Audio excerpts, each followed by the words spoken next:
Hello guys, this is C A Pranay. स्वागत करता हूं मैं आपका लेक्चर नंबर 2 में। तो सर, कल के लेक्चर में अपन ने क्या क्या देखा था। अपन ने पूरे जो बेसिक रिक्वायर्ड है पूरे लेक्चर्स के लिए वो देख लिया था कि कितने लेक्चर्स होने वाले हैं, अपन कैसा कैसा पढ़ने वाले हैं, कितने सब्जेक्ट्स है, कॉस्ट अकाउंटिंग में कितने चैप्टर्स है, इन डिटेल अपन ने ये सब देख लिया था। आज अपन सब्जेक्ट के अंदर घुसने वाले हैं और आज का भी लेक्चर एकदम हल्का हल्का रखूंगा। जो आपने सीए में फाउंडेशन में जो कॉस्ट अकाउंटिंग 30 मार्क का जो था ना, आपने उधर पढ़ के है, तो बस उसको थोड़ा ब्रशअप करेंगे। और जो बेसिक मैथ्स के कैलकुलेशन रिक्वायर्ड है, ठीक है, तो कैलकुलेटर को यूज करके अपन कर सकते हैं शॉर्टकट्स वगैरह। क्योंकि देखो, बीइंग अ प्रैक्टिकल सब्जेक्ट, ये जो अपना ब्रह्मास्त्र है वो अपने को बहुत काम आने वाला है। ठीक है, तो आपका स्पीड इसके ऊपर रहना चाहिए। तो मैं आपको कुछ शॉर्टकट्स बताऊंगा जिसमें आप हर एक प्रैक्टिकल प्रॉब्लम में उसको यूज कर पाएंगे। तो ये दो चीजें आज अपन करेंगे। Cost, what is cost, cost accounting क्या है, इंट्रोडक्शन टू फर्स्ट चैप्टर का थोड़ा बहुत ब्रीफ लेंगे और फिर अपन चलेंगे कुछ कैलकुलेशंस की तरफ। ठीक है दोस्तों, और कल से फिर अपन एकदम प्रॉपर वाली पढ़ाई चालू करेंगे। आ जाओ, सबसे पहले first chapter, what is the introduction to cost accounting. तो कॉस्ट अकाउंटिंग क्या है सर? आ जाओ, एक आपकी मैंने आपको बोला था क्लास नोट्स बना लो, तो मैं मेरे साथ साथ आप भी स्क्रिबल करते जाओ। देखो, थियरी तो पूरी लिख के है ही, ठीक है, मैं डायरेक्टली आप यहाँ से करेंगे अपन तो मज़ा नहीं आएगा। तो अपन क्या करेंगे, एक एक मतलब चीज़ को लिखेंगे, एनालाइज करेंगे, स्क्रिबल करेंगे, स्क्रिबल करते करते पढ़ेंगे तो मज़ा आएगा। ठीक है, तो सबसे पहले फर्स्ट टॉपिक आप एक ऐसी क्लास नोट्स बना लो, बेसिक्स ऑफ कॉस्टिंग। ठीक है, स्टार्ट करने से पहले एक दो बातें जो बेसिक मतलब ये आपको जाननी जरूरी है कॉस्टिंग पढ़ने से पहले, कि sir costing is a very practical subject. ठीक है, practical and very logical subject. तो जैसे मैं आधी बातें जब बताऊंगा ना, तो आपको ऑलरेडी पता रहेगा कि हाँ ये तो ऐसे ही होता है डे टू डे लाइफ में। तो मैं वही बोल रहा कि प्रैक्टिकल एंड लॉजिकल, मतलब जैसे आप अपन मटेरियल का एग्जाम्पल लेंगे तो क्या क्या मटेरियल लगेगा, ठीक है, जस्ट अपन आगे, तो आपको लगेगा हाँ भाई ये तो वेरी लॉजिकल सब्जेक्ट है। तो बस, तो आपको क्या करना है, सिर्फ लॉजिकल वाइज समझना है। और कुछ कुछ जगह पे कुछ कुछ फॉर्मूलाज है जो अपने को मतलब आंसर लाने में हेल्प करेंगे। वो फॉर्मूलाज पढ़ के अपना परफेक्ट 72+ का टारगेट अचीव हो जाएगा। ठीक है, तो एकदम आप ध्यान रखो कि व्हाट इज कॉस्टिंग। कॉस्टिंग है ना, एकदम लॉजिकल सब्जेक्ट है। तो आपको कहीं भी ये लगे ना कि भाई मेरे को ये झेप नहीं रहा, इसका मतलब क्या है कि आपको वो कंसेप्ट समझा नहीं। एक तो अगर आपको एक तो आप कंसेप्ट समझ जाएगा क्योंकि एकदम प्रैक्टिकल सब्जेक्ट है, तो फिर आपको प्रैक्टिकल प्रॉब्लम सॉल्व करने में बहुत मजा आएगा। तो कोई भी टॉपिक आपको ऐसा लग रहा है कि बहुत हार्ड जा रहा, इसका मतलब क्या है, आपने वो कंसेप्ट अच्छे से नहीं सुना, ये वो स्टोरी आपसे कनेक्ट हुई नहीं। तो आपको क्या करना है, वो कंसेप्ट पे ज़्यादा पढ़ना है rather देन उसके प्रॉब्लम ज़्यादा सॉल्व करने से अच्छा। ठीक है, मटेरियल एक बार आपने वो कंसेप्ट समझ गया, क्योंकि कंसेप्ट समझ गया तो फॉर्मुलास ऑटोमेटिकली बाय हार्ट हो जाएंगे, याद हो जाएंगे आपको। बस फिर प्रैक्टिकल प्रॉब्लम्स पे जाएंगे। ठीक है, तो यहाँ आप लिख सकते ब्रैकेट में, अपने को सब मालूम है, बस क्या है, खाली मेरे को नामकरण करना है आपका ईच एंड एवरी कंसेप्ट। जैसे अपन आगे आगे ना इतने लॉजिकल चैप्टर से हम मटेरियल पढ़ेंगे, एम्प्लॉय पढ़ेंगे, एम्प्लॉय कॉस्ट, मतलब जब आप अब जैसे आप सीए में इंटर सीए में फाइनल बनने के बाद आप जहाँ सैलरी पे जाओगे तो वो आपका कॉस्ट हो गया, एम्प्लॉय कॉस्ट। फिर अपन ओवरहेड पढ़ेंगे। सर ओवरहेड क्या रहता है बताऊंगा। तो ऐसे जब अपन चैप्टर्स पढ़ेंगे ना, तो आपको मालूम, आपको लगेगा अरे भाई ये तो आपको आता, बस हमको अभी तक इसका नाम नहीं मालूम था। तो बस ये नामकरण अपना होगा। ठीक है, सो सबसे first topic what is cost. अपन चलते हैं अभी फर्स्ट टॉपिक पे, व्हाट इज कॉस्ट। ठीक है, आपने ये वर्ड ऑब्वियसली सीएमए फाउंडेशन में पढ़ के आ गए आप कि व्हाट इज कॉस्ट। बताओ क्या लगता है आपको व्हाट इज कॉस्ट। मान लो सर व्हाट इज कॉस्ट क्या रहेगा, बताओ बताओ बताओ, सोचो, मतलब कॉस्ट क्या रह सकता।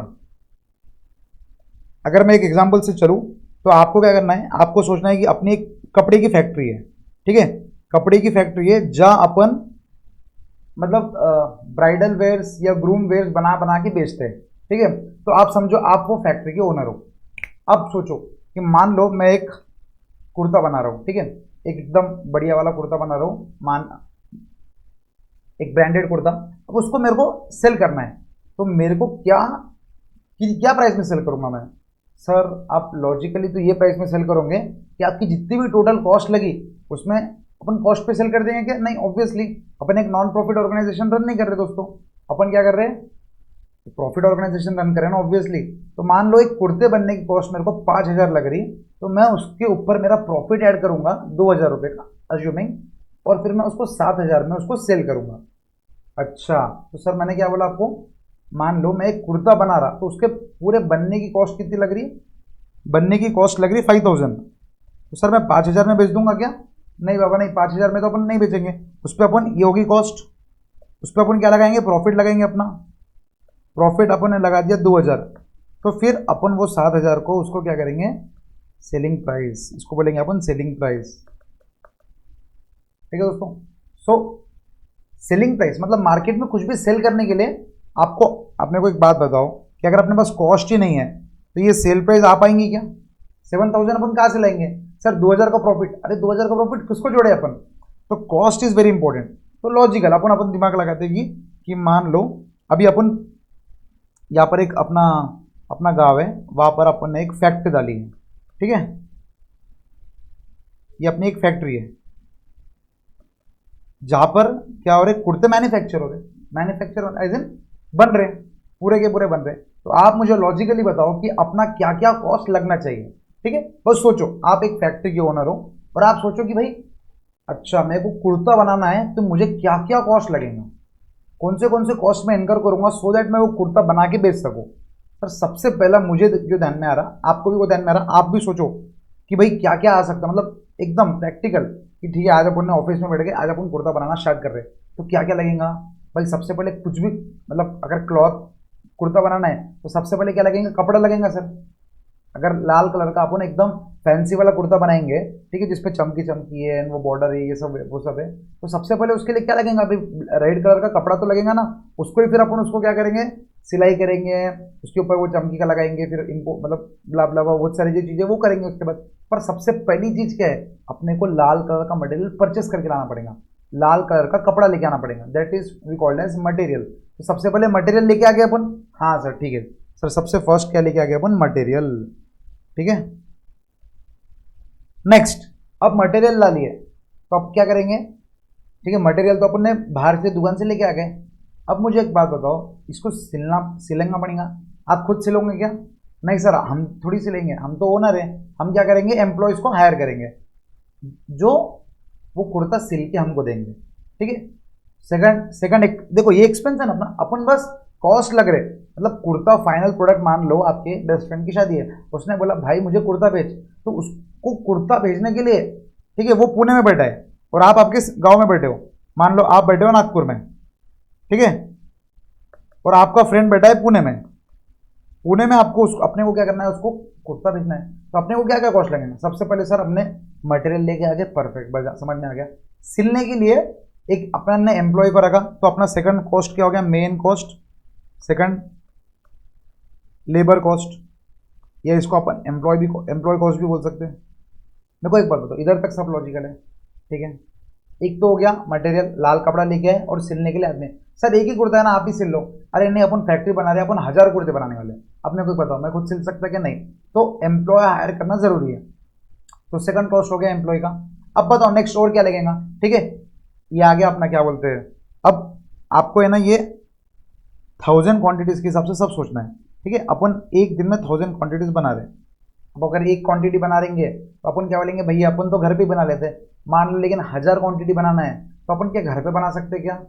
नहीं सर, अपने को फैक्ट्री लेना पड़ेगा, जो मैंने आपको बोला फैक्ट्री में अपन काम कर रहे हैं। ठीक है, अब मेरे को बताओ और क्या क्या कॉस्ट लगेंगे, ठीक है, over the period of time समझ लो, ये जो 1,000 क्वांटिटी से डेली भेज रहे, तो ये साल ये अपना बिजनेस ना 1-2 साल चलने वाला है, कम से कम स्टार्टिंग 1-2 साल का अपन कॉस्ट निकाल रहे। और सोचो सर मटेरियल लग गया, लेबर लग गया, लेकिन सर एक मिनट, आपने बोला था फैंसी कुर्ता बनाएंगे तो उसके ऊपर वो जो चमकी चमकी लगाएंगे, उसके ऊपर कुछ अपन एक्स्ट्रा के लगाएंगे, जो मटेरियल, जिसको मटेरियल नहीं बोलेंगे अपन, उसको क्या रहेगा, वो जो रहता ना अलग अलग टाइप के सेलिंग, तो उसको अपन बोलेंगे डायरेक्ट एक्सपेंस, मतलब वो कुर्ते के ऊपर जो डायरेक्टली अपन एक्सपेंस करने वाले, मतलब ये कुर्ते के ऊपर के डायरेक्ट कुर्ते के ऊपर ही लगेंगे ये। ठीक है, अब कुर्ता दिमाग में रखना, ठीक है, ये हो गया सर डायरेक्ट एक्सपेंस। अब इसके बाद क्या हो गया सर, कुर्ता हो गया रेडी, मटेरियल आ गया था, एम्प्लॉय ने काम कर दिया, और फिर ये डायरेक्ट एक्सपेंस में ये भी हो गया कि एक बार कुर्ते को वॉश हो गया, फिर कुर्ते को अपन ने आयरन करके उसको रख दिया। अब डायरेक्ट क्या अपन उसको दे देंगे, अब एक कुर्ता रहता था तो एक क्वांटिटी रहती थी तो अपन उसको डायरेक्टली दे देते थे। लेकिन आप सोचो अगर 1000 क्वांटिटी है, ठीक है, अब ये अपन खाली खर्चे लिख रहे हैं, आप बताओ और क्या क्या खर्चे लगेंगे? डायरेक्टली बस इतने खर्चे लगेंगे क्या एक फैक्ट्री चलाने में? इतना ही खर्चा लगेगा क्या? नहीं सर, हमको ऐसा ध्यान में आ रहा, आपने बोला कि यह एक फैक्ट्री है, तो फैक्ट्री तो सर रेंट तो लगेगा ना फैक्ट्री का।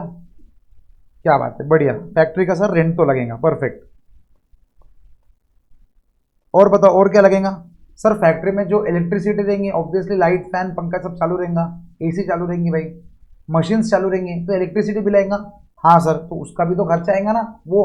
अब मेरे को एक बात बताओ, अपन ने कुर्ता बनाया और कुर्ता, ये तीनों का खर्चा मिला के मेरा समझो 3000 आया, और मैंने 2000 का प्रॉफिट बना के 5000 बेच दिया, ठीक है, अब मैं खुश। लेकिन बाद में फिर ये फैक्ट्री का जो ओनर है वो आया और बोला, प्रणय सर वो आपने जो फैक्ट्री 1 महीने के लिए यूज़ की ना उसका रेंट दो। फिर आप बोलोगे अरे यार अब मैं रेंट कहाँ से दूँ, क्योंकि अपन ने सामने वाले से चार्ज ही कितना किया, खाली मटेरियल लेबर और एक्सपेंस का। जब सिर्फ ये तीनों का चार्ज किए तो टोटल आया 3000, ये आया प्रॉफिट। 5000 ही अपन ने सामने वाले से लिए थे, अब रेंट देना तो अपने को ध्यान में नहीं आया, तो रेंट कहाँ से जाएगा? फिर प्रॉफिट से जाएगा। फिर इलेक्ट्रिसिटी वाला आएगा कि अगर आपने इलेक्ट्रिसिटी बिल नहीं भरा तो हम आपकी इलेक्ट्रिसिटी कट कर देंगे। तो आप समझ रहे, तो इलेक्ट्रिसिटी का भी एक्सपेंस मेरे को कुर्ते से रिकवर करना पड़ेगा ना। अब मैं बैठा पुणे में, ठीक है, अपन पुणे में डील कर रहे हैं क्योंकि अपने बहुत सारे ब्रांचेस है, ऐसे एक नहीं अपने 10 फैक्ट्री ऑल ओवर इंडिया, तो हेड ऑफिस एक रहेगा, हेड ऑफिस अपन पुणे में बैठे। तो मेरे को एक बात बताओ, वहाँ मेरे को एक मैनेजर लगाना पड़ेगा जो ग्राउंड लेवल पे चेक करेगा, तो उसकी भी सैलरी मैं इससे ही लूँगा। हाँ सर वो तो लेबर में आ गया ना, नहीं आप समझो, थोड़ा एकदम डीप में जाते हैं अपन। 2 टाइप के एम्प्लॉयज़ रहते हैं, ठीक है। अच्छा सर 2 टाइप के एम्प्लॉयज़ कैसे? फर्स्ट एम्प्लॉय जो डायरेक्टली वो कुर्ते पे काम कर रहा, और सेकंड एम्प्लॉय जो ये एम्प्लॉयज को देख रहा। सर एक मिनट वापिस से बोलो, देखो एक एम्प्लॉय जो मान लो ये कुर्ता है, कुर्ता, ये कुर्ते के ऊपर जो काम कर रहा वो है डायरेक्ट एम्प्लॉय, ठीक है। अब इसके अलावा कुर्ते के ऊपर डायरेक्टली काम नहीं करने वाले भी बहुत लोग रहते हैं। आप खुद सोचो, जब आप आर्टिकल रहते हैं तो जैसे आप इंटर्नशिप करोगे ना, तो है ना, आप अपन भी क्या करेंगे कि डायरेक्टली काम करने वाले भी रहते हैं, लेकिन कुछ लोग रहते हैं जो सिर्फ एक टास्क के ऊपर नहीं रहते, मैनेजर टाइप जो 4 टास्क देखते हैं। तो आप समझ रहे वो डायरेक्ट एम्प्लॉय नहीं हो गए, तो 2 टाइप के एम्प्लॉयज है। तो आप समझो इस तरह अपन कौन सा खर्चा लेंगे? जो कुर्ते को लगने वाला है मिस्त्री, लेकिन बाकी जो सैलरी अपन देंगे उसकी भी तो सैलरी अपने को रिकवर करनी पड़ेगी। आपको लग रहा कितने एक्सपेंसेस? आप समझो जो मशीन से अपन बना रहे उसका मान लो 2 साल के बाद रिपेयर एंड मेंटेनेंस आएगा, उसका खर्चा कहाँ से रिकवर करेंगे? आप समझ रहे लॉजिकली? आप सोचो, हाँ भाई इसके जो भी एक्सपेंसेस है अपने को इधर से रिकवर करना पड़ेगा। तो एग्जांपल के लिए मैं 2-3 एक्सपेंसेस लिख देता, जैसा रेंट हो गया। अब सिक्योरिटी गार्ड है भाई, फैक्ट्री दिन भर 24 घंटे चल रही है, तो सिक्योरिटी गार्ड रहेगा वहाँ, तो उसके भी तो एक्सपेंसेस रहेंगे, ठीक है। तो यहाँ पर मैं अभी लिख देता इलेक्ट्रिसिटी बिल, अपन यहाँ पर और लिख सकते क्या बताओ, repairs and maintenance, repairs and, लिखो मेरे साथ, ये सब एग्जांपल्स है, इसमें दोस्तों बहुत सारे और खर्चे आ सकते हैं। अपन एक बार के 3 लिखते, ठीक है। तो अपन ने ये जो पूरे फैक्ट्री के ना, पूरे फैक्ट्री के एक्सपेंसेस सर अपन ने जोड़ लिए। जो मशीन है, मशीन के ऊपर जो डेप्रिसिएशन चार्ज हो रहा वो भी तो लेंगे ना ऑब्वियसली, क्योंकि डेप्रिसिएशन क्यों चार्ज होता, कैसे चार्ज होता, वो सब अपन अकाउंट में सीखेंगे, वो पता लगे। लेकिन डेप्रिसिएशन भी अपना एक्सपेंस है, ठीक है। आपने फाउंडेशन में भी सीखा, इंटर में भी स्नेहा मैम आपको बहुत डिटेल में सिखाएंगे कि डेप्रिसिएशन क्यों लगता, कितना लगता, कब लगता, कैसे लगता। तो डेप्रिसिएशन सबसे पहले मशीन पे लगता, तो मशीन अपने फैक्ट्री में है तो सर उसका भी तो एक्सपेंस लेना पड़ेगा। तो 7 पॉइंट अपन एक, क्योंकि ये इंपॉर्टेंट टेक रहता, तो डेप्रिसिएशन और ऐसे बहुत से खर्चे है। तो ये अपना फैक्ट्री का कॉस्ट हो गया पूरा का पूरा। अब मेरे को एक बात बताओ, अब पूरे फैक्ट्री की कॉस्ट ले लिए, कुर्ता बन गया रेडी, पूरे फैक्ट्री की कॉस्ट ले लिए। मैंने आपको क्या बोला था, पुणे में अपना क्या है, हेड ऑफिस है। अब आप वापस से वही सोचो कि अगर खाली मैंने नागपुर के ऑफिस, मतलब नागपुर के फैक्ट्री के खर्चे ऐड कर दिए, मटेरियल लेबर ओवरहेड और नागपुर के फैक्ट्री के खर्चे ऐड कर दिए, और मैंने सिर्फ बेच दिया इधर तक के पूरे खर्चे मिला के, तो ये क्या होगा, ये प्रॉफिट में से कम होगा। अब इधर तक पूरे खर्चे मिला के मान लो 4000 है, ऊपर की और इधर मिला के, यहाँ पर अपन और 2000 ऐड करेंगे तो टोटल होगा 6000। यहाँ तक तो ठीक है। फिर वापस से वही साइकिल, सर हेड ऑफिस के एक्सपेंसेस कौन बियर करेगा? हेड ऑफिस में जो मैनेजर है, जो उधर के जो पूरे खर्चे हैं वो कौन करेगा? ऑफिस का रेंट हो गया। तो सर अच्छा, इसका मतलब आप बोल रहे हैं कि इधर के भी पूरे खर्चे वो ही मेंटेन करेगा? जी हाँ, जो हेड ऑफिस में है उनके टेलीफोन के, उनके प्रिंटिंग है, स्टेशनरी, हर छोटे से बड़ा खर्चा आपको ऑब्वियसली आपके प्रोडक्ट से रिकवर करना पड़ेगा ना। तो आप वो सोचो। तो ये हो गया फैक्ट्री का खर्चा। लेकिन जो हेड ऑफिस का भी तो खर्चा रहेगा। क्या क्या रहेगा सर? सबसे पहले मेन हेड ऑफिस का रेंट हो गया, क्योंकि ऑफिस रहेगा ना। और हेड ऑफिस का रेंट मतलब फैंसी हेड ऑफिस रहेंगे ऑब्वियसली। फैक्ट्री तो ठीक है, कोई भी दूर के लोकेशन पे रह सकती, लेकिन हेड ऑफिस जहाँ से एक्चुअल में सेल होंगी, जहाँ लोग आके देखेंगे। यहाँ पर हेड ऑफिस मतलब आप ये समझ लो कि अपना कोई शोरूम है बड़ा पुणे में, ठीक है, एकदम प्राइम लोकेशन पुणे में। वहाँ पर अपना केपी में एक बड़ा बहुत बड़ा शोरूम है जहाँ अपन कुर्ते सेल कर दे। आप समझ रहे? तो वो हेड ऑफिस के भी तो एक्सपेंसेस लगेंगे ना। उधर भी तो स्टाफ रहेगा जो लोगों को बताएंगा। आप समझ रहे? क्योंकि देखो मैं हेड ऑफिस में मैं अकेला थोड़ी, लो भाई कुर्ता देख लो कौन सा साइज होना ये देख लो, मैं थोड़ी करूंगा ऐसा। एज अ ओनर अपन थोड़ी करेंगे। तो वहां भी तो लोग रहेंगे, वहां भी लाइट फैन चालू रहेंगे, वहां खाने पीने का खर्चा, वहां भी तो सब एक्सपेंसेस होंगे। तो वो एक्सपेंसेस अपन कहाँ से रिकवर करेंगे बोलो? सर प्रोडक्ट से। तो बस वो भी एक्सपेंसेस अपन लिखेंगे, जैसा रेंट हो गया, सैलरीज होगी वहाँ के लोगों की। और बताओ सोचो। सर प्रिंटिंग एंड स्टेशनरी का खर्चा हो गया। मतलब मैं क्लियर है? तो सर ये कौन से हो गए? Depreciation one of the main expense. One second, depreciation of, sir कौन सा? फॉर फर्नीचर, क्योंकि उधर जो फर्नीचर है उसका डिप्रिसिएशन ना। उधर डिप्रिसिएशन ऑफ मशीन नहीं आ सकता क्योंकि वो प्रोडक्शन हो ही नहीं रहा। प्रोडक्शन का हो रहा सर फैक्ट्री में नागपुर में, तो वहाँ प्रोडक्शन हो गया, कुर्ता बन के आ रहा। लेकिन यहाँ जब बेचेंगे तो ऑब्वियसली फर्नीचर वगैरह लगेगा ना, जिसके ऊपर आप बताओगे, तो उसका डिप्रिसिएशन वगैरह। ठीक है सर, एक बार का समझ गया। अब मेरे को बताओ, अब इधर तक का टोटल प्रॉफिट मिला के अपन ये बोल सकते हैं कि ये हो गया 4500, इधर 2000 लगा दो, तो ये 6500 में 2000 का प्रॉफिट है, ठीक है। This is profit. सर 2000 का प्रॉफिट लगा के भेज दो। अब मेरे को एक बात बताओ, अगर आपकी दुकान ऑफलाइन बेच रहे तो बात अलग है। मान लो मेरा एक कस्टमर है अहमदाबाद में, अहमदाबाद के ना एक गुज्जू भाई है, गुज्जू भाई को मेरा कुर्ता बहुत पसंद आ गया, बोले प्रणय सर मेरे को अहमदाबाद भिजवा दो। तो मैं बोला सर ठीक है भिजवा दूंगा, मेरा एक्चुअल कॉस्ट 6500 है।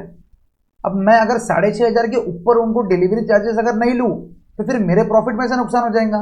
इसका मतलब क्या है कि अपर अपने को सेलिंग का खर्चा आ रहा तो वो भी ऐड करेंगे अपन। आप समझो, अहमदाबाद को एक कस्टमर बोल रहा तो मैं मेरे प्रॉफिट में से थोड़ी माइनस करूंगा, क्योंकि ये 4500 तो कट टू कट कॉस्ट है। आप समझो।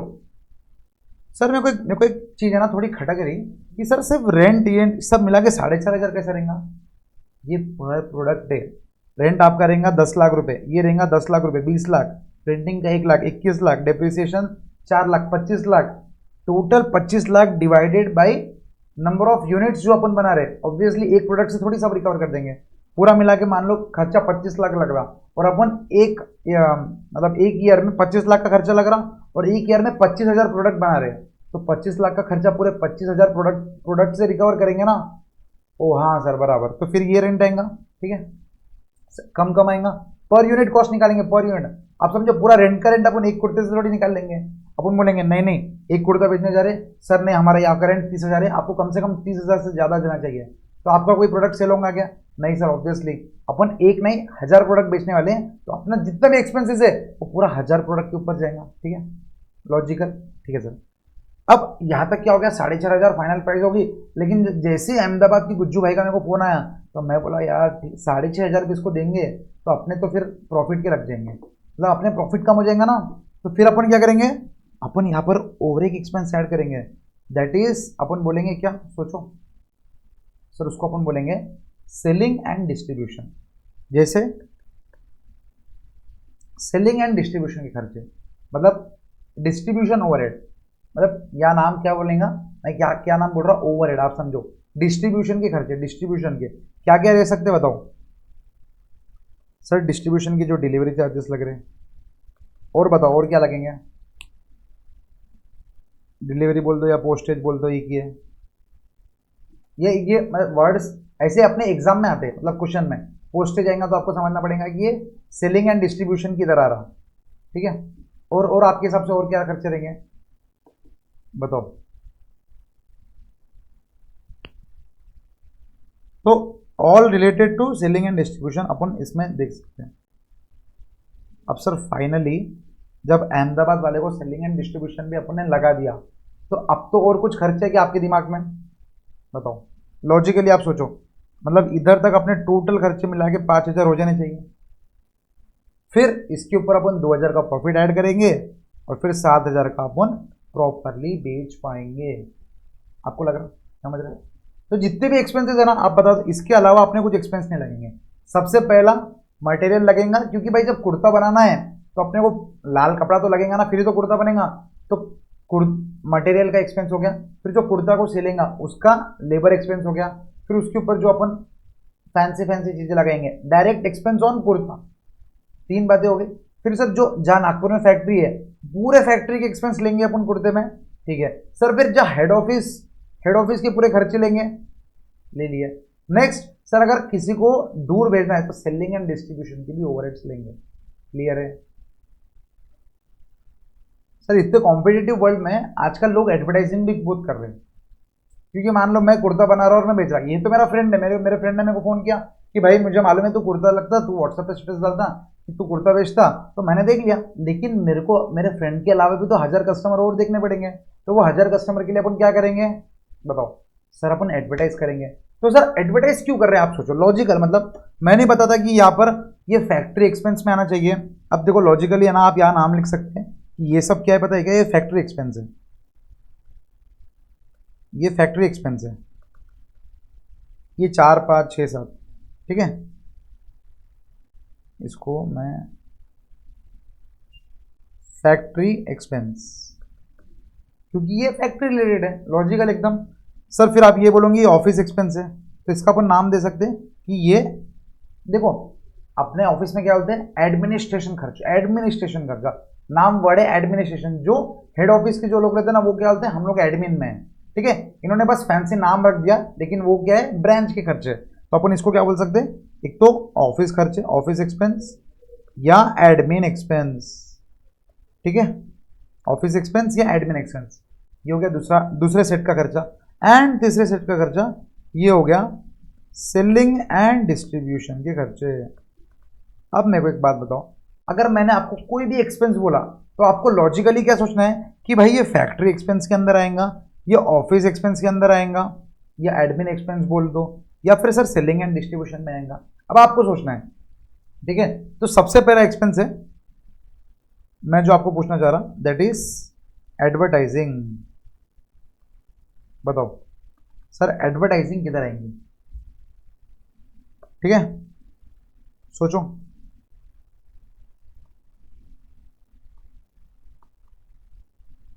तो मैंने क्या किया, एडवर्टाइजिंग उठा के फैक्ट्री कॉस्ट में डाल दिया, एग्जांपल, ठीक है।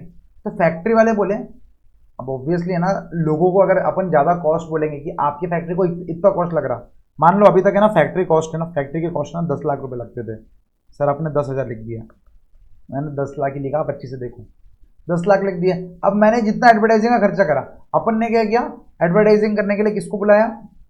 कुर्ते के लिए अपन बोल देंगे सलमान भाई को बुलाया। तो जैसे सलमान भाई को बुलाया, सलमान भाई ने बोला कि भाई मैं तो 1 करोड़ रुपए लूंगा एक एडवर्टाइज करने का। तो मैंने बोला ठीक है। तो मैंने क्या किया, 1 करोड़ का खर्चा पूरा का पूरा फैक्ट्री कॉस्ट में डाल दिया। सर 1 लाख लिख दिया, अरे नहीं भाई 1 करोड़ लिखा, आप अच्छे से तो देखो।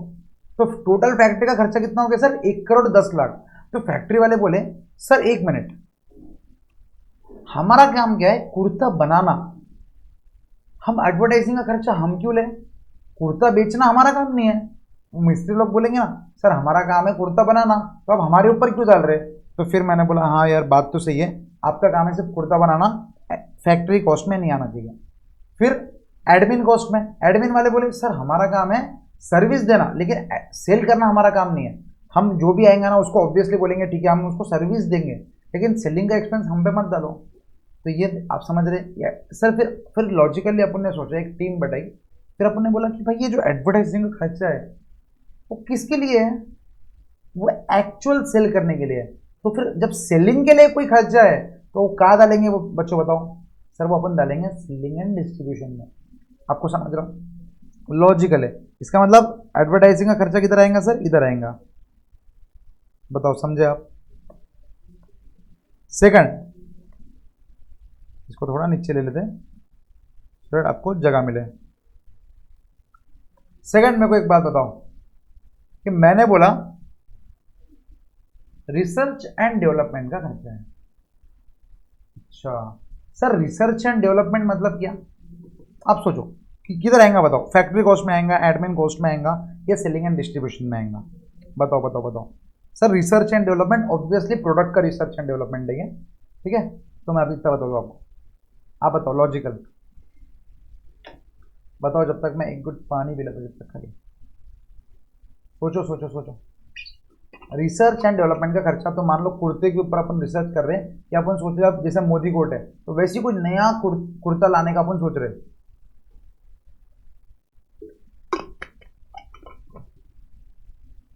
नया कुछ कुर्ता अपन लाने का सोच रहे हैं, तो क्या रहेगा वो, बताओ। तो सर अपन ने, मैंने क्या किया, उठा के सेलिंग एंड डिस्ट्रीब्यूशन में डाल दिया। तो बोले भाई एक मिनट, सेलिंग का कैसा खर्चा हुआ, इससे अपन बेच का रहे अभी अभी तो अपन रिसर्च एंड डेवलपमेंट मतलब अपन प्रोडक्ट बनाने का सोच रहे। तो सर प्रोडक्ट बनाने का किधर आना चाहिए? सर फैक्ट्री कॉस्ट नागपुर वालों को लगना चाहिए, बस सिंपल। तो आपको ऐसा नहीं है कि अपने को हर एक नाम याद रखना है, आपको लॉजिकल दिमाग लगाना है। एक तो देखो, मटेरियल, लेबर, एक्सपेंस, एक तो 3 खर्चे रहेंगे। उसके बाद बाकी 3 खर्चे क्या है? एक तो फैक्ट्री कॉस्ट में लगेगा, इसका मतलब मेजर मेजर आप समझ रहे। यहाँ पर नाम क्या था? Research and development. वो किधर आएगा भाई? ये आ गया सेलिंग एंड डिस्ट्रीब्यूशन में, ठीक है। लेकिन रिसर्च एंड डेवलपमेंट किधर आएगा? सर ये आएगा फैक्ट्री कॉस्ट में, फैक्ट्री कॉस्ट में। तो यहाँ पर फैक्ट्री कॉस्ट 8 यहाँ पर आप डाल सकते हो, डेप्रिसिएशन को थोड़ा ऊपर उठा देंगे, और ये 8 यहाँ पर क्या डाल देंगे, बताओ? Research and development. क्लियर है? हाँ सर। तो ये सब पूरे खर्चे हैं, तो अपने को लॉजिकली ध्यान में रखना है कि भाई इन टोटल 6 हेड से जहाँ पर अपने कोई भी एक्सपेंस होना तो वहाँ पर जा सकते हैं। सबसे पहला हेड क्या है? सबसे पहला हेड है 6, ऐसा लिख सकते हैं, main heads where cost can be bifurcated, where cost can be distributed लिख देंगे, ठीक है। तो सर 6 खर्चे कौन से हैं? सबसे पहला है मटेरियल, सेकंड है एम्प्लॉय, या आप लेबर भी बोल सकते हैं, थर्ड है direct expense, direct expense logical एकदम क्लियर। फोर्थ है सर फैक्ट्री कॉस्ट, नागपुर वाले जितने भी खर्चे, ठीक है, फैक्ट्री कॉस्ट। फिर फिफ्थ है सर एडमिन कॉस्ट, और last selling and distribution cost, selling and distribution cost. तो अपन पूरा कॉस्टिंग में पढ़ेंगे ना अपन। तो आपको एक खुशखबरी की बात बताओ क्या, कॉस्टिंग एज अ सब्जेक्ट मैंने आपको चार तो मैंने चैप्टर के नाम लिखा दिए। This is chapter number 2, this is chapter number 3, chapter number 4, और ये जो भी है ना, ये टोटल सब मिला के एक अलग 5th वाला चैप्टर है। तो आप समझ रहे कि आप समझो कॉस्ट को अपन ने पहले ब्रेक किया। अब आपको जब भी फैक्ट्री डालना है ना, तो आप जब भी कॉस्ट के बारे में सोचोगे तो आपके दिमाग में छेड़ रहने को ना कि ये 6 में से किधर जाने वाला है, ये 6 में से किधर जाने वाला है। अब इसके अलग अलग नाम रह सकते हैं, जैसे फैक्ट्री कॉस्ट को ये लोग है ना प्रोडक्शन कॉस्ट भी बोलते हैं, क्योंकि सर नागपुर में क्या कर रहे हैं अपन, प्रोड्यूस कर रहे हैं, this is what production cost. Logical दिमाग। देखो मैं आपको क्या बोला, आपको आधे से ज्यादा कॉस्टिंग मालूम है, सिर्फ आपको नामकरण करवाना है मेरे को। तो ये अभी जो मैंने पढ़ाया, आपको एक भी चीज जो थी कि जो आपको नहीं मालूम है? नहीं सर, हमको सब चीजें मालूम थी, बस नाम आपको सीखना है कि कौन सा नाम कहाँ आएगा, ठीक है। तो फैक्ट्री कॉस्ट को अपन और क्या बोलेंगे, जो फैक्ट्री के जो खर्चे उधर क्या हो रहा है, आपने को लॉजिकली अपन सोचेंगे तो सर वो प्रोड्यूस हो रहा, गुड्स प्रोड्यूस हो रहे। अपन कुर्ते को हटाते थे, कोई अपन मान लो कैलकुलेटर बना रहे, तो ये क्या है, एक गुड है। गुड और सर्विस के बीच में डेफिनेशन करण सर आपको अच्छे से बताएंगे जीएसटी के टाइम पे। गुड्स क्या है, सर्विस क्या है। मैं जो आपको पढ़ा रहा हूँ वो सर्विस है, मैं आपको सर्विस दे रहा हूँ। गुड्स क्या है, अगर मैंने कैलकुलेटर आपको बेचा तो वो गुड्स है, ठीक है। तो अपन क्या कर रहे, गुड्स को प्रोड्यूस कर रहे, फैक्ट्री में बना रहे ना, तो वो हो गया क्या, cost of production. Production cost लिख देंगे अपन, प्रोडक्शन कॉस्ट, समझ रहे। तो बस ऐसे ही कुछ नाम है, आपने कॉस्ट शीट भी देखी होंगे।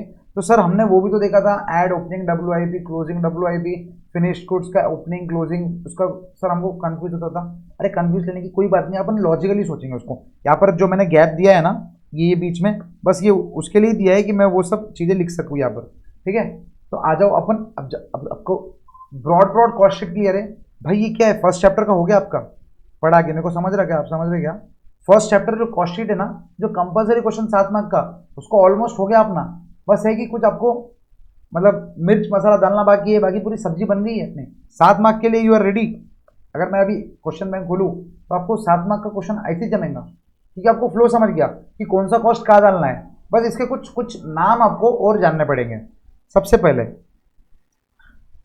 जब मटेरियल है, लेबर और डायरेक्ट एक्सपेंस, ये तीनों को अपन ऐड कर रहे हैं, तो इसको अपन बोलते हैं क्या।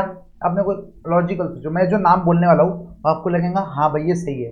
क्योंकि आप समझो, कोई भी कुर्ते को देखते बरबर एक आम आदमी, जैसे आप, मैं तो आम आदमी नहीं, अपन तो भाई कॉस्ट मैनेजमेंट अकाउंटिंग बनने वाले हैं, तो अपन आम आदमी में नहीं आते। आम आदमी हो गया आपके छोटे भाई बहन, जिसको कुछ आता नहीं, ठीक है। उनको जाके बोलना भाई सुन, कि कुर्ते में क्या क्या एक्सपेंसेस है तुझे पता, कुर्ते में देखो क्या क्या कॉस्ट लग रहे हैं। बोलेगा क्या भैया इसमें तो क्या लग रहा, मटेरियल दिख रहा, सिर्फ कपड़ा दिख रहा। और बहुत से बहुत अगर किसने बोल दिया तो सिलाई बोल देगा, मतलब एम्प्लॉय का कॉस्ट बोल देगा। लेकिन इसके बाद जो रेंट का एक्सपेंस है, जो वॉचमैन का एक्सपेंस है, जो इलेक्ट्रिसिटी का है, जो हेड ऑफिस का है, जो सेलिंग एंड डिस्ट्रीब्यूशन का है, वो दिमाग उतना वो नहीं लगा पाएगा, वो दिमाग आप ही लगा पाओगे। आप समझ रहे। तो जैसे मतलब एक आम आदमी को भी जो खर्चे उसमें दिखते हैं, वो क्या हो गए, डायरेक्ट एक्सपेंस हो गए दोस्तों। तो मतलब कॉस्ट में ये प्राइम कॉस्ट है, आप समझ रहे हैं। मतलब प्राइम, मतलब ये प्राइम है, मतलब इतना तो लगना ही है। तो ये जो तीन मिला के रहता उसको अपन बोलते हैं प्राइम कॉस्ट। तो जब भी क्वेश्चन में ये पूछा कि प्राइम कॉस्ट निकालो, तो आपको क्या क्या ऐड करना पड़ेगा, direct material, direct labour and direct expense. तो ये तीनों मिला के अपना आ जाएगा प्राइम कॉस्ट। क्लियर है, ठीक है सर, प्राइम कॉस्ट तो समझ गया। इसके बाद अब देखो, अब अपन फैक्ट्री में पहुंचे। फैक्ट्री में गए अपन ने फैक्ट्री में देखा कि भाई, अब इमेजिन करो आप फैक्ट्री में हो, नागपुर में आए अपन, ठीक है, फ्लाइट से पुणे से गए, फैक्ट्री में गए, घुसे, जो जो दिख रहा ना वो एक्सपेंस है, जो जो दिख रहा वो एक्सपेंस है। आप सोचो, सबसे पहले वॉचमैन दिखा, एक्सपेंस। अंदर घुसते बराबर राइट साइड में ऑफिस दिखा, जहां फैक्ट्री का मैनेजर बैठता, उसका एक्सपेंस। उसने अपने को सब फैक्ट्री में घुमाया, अपने को बहुत सारे मशीन दिखे, एक्सपेंस। एक्सपेंस मतलब कॉस्ट, कॉस्ट। फैक्ट्री दिखा मतलब मशीन का कॉस्ट नहीं लेंगे, डिप्रिसिएशन का कॉस्ट लेंगे, ठीक है। फिर अपन ने देखा इलेक्ट्रिसिटी लग रही, फिर उधर पानी का है, कूलर, वाटर कूलर है, उसका कॉस्ट। ये सब अपन ने पूरा टोटल कॉस्ट निकल गए। अब फैक्ट्री का पूरा खर्चा हो गया, अपन खाना भी ना खा लिए, जस्ट अपन अब निकल रहे थे, तो मैंने क्या देखा, कुछ माल ऐसे कुछ मटेरियल उधर पड़ा हुआ है, लेकिन वो सब plain white, plain red kurta नहीं है और फाइनल प्रोडक्ट नहीं है। मैंने क्या बोला, प्लेन लाल कपड़ा नहीं है और कुर्ता पूरा बना भी नहीं, कुछ कपड़ा ऐसा बीच में है, तो अपन उसको क्या बोलेंगे, वर्क इन प्रोग्रेस। तो प्रोडक्शन उधर का जो मैनेजर है ना, उसने बोला सर ये ना वर्क इन प्रोग्रेस में है, मतलब ये प्रोसेस में है, ये बन जाएगा। तो मैंने सोचा एक सेकंड, जब अपन पूरे फैक्ट्री के खर्चे लगवा रहे, तो कहीं भी ये कपड़े का कॉस्ट नहीं आया। आप समझो, जब अपन मटेरियल का कॉस्ट लगा रहे, तो अपन ने मैनेजर को फोन किया, मैंने मैनेजर को बोला भाई मैनेजर मुझे बता कि अभी फैक्ट्री में मटेरियल कितना है। तो उसने सिर्फ मुझे क्या, कौन सा मटेरियल बताया होगा, जो लाल कपड़ा है वो मटेरियल। तो जो वर्क इन प्रोग्रेस में सर जो गुड्स बन के है, जो प्रोसेस में, उसका अगर अपन कॉस्ट नहीं लेंगे, तो अल्टीमेटली वही कहानी, बैक टू नॉर्मल, कि अपने प्रॉफिट में से कम होगा। हाँ सर बात तो सही है, आप समझ रहे। तो इसका मतलब क्या है, वर्क इन प्रोग्रेस रह सकता फैक्ट्री में। अब आपको ये तो समझ गया कि सबसे पहले WIP नामक कोई चीज भी रहते, परफेक्ट।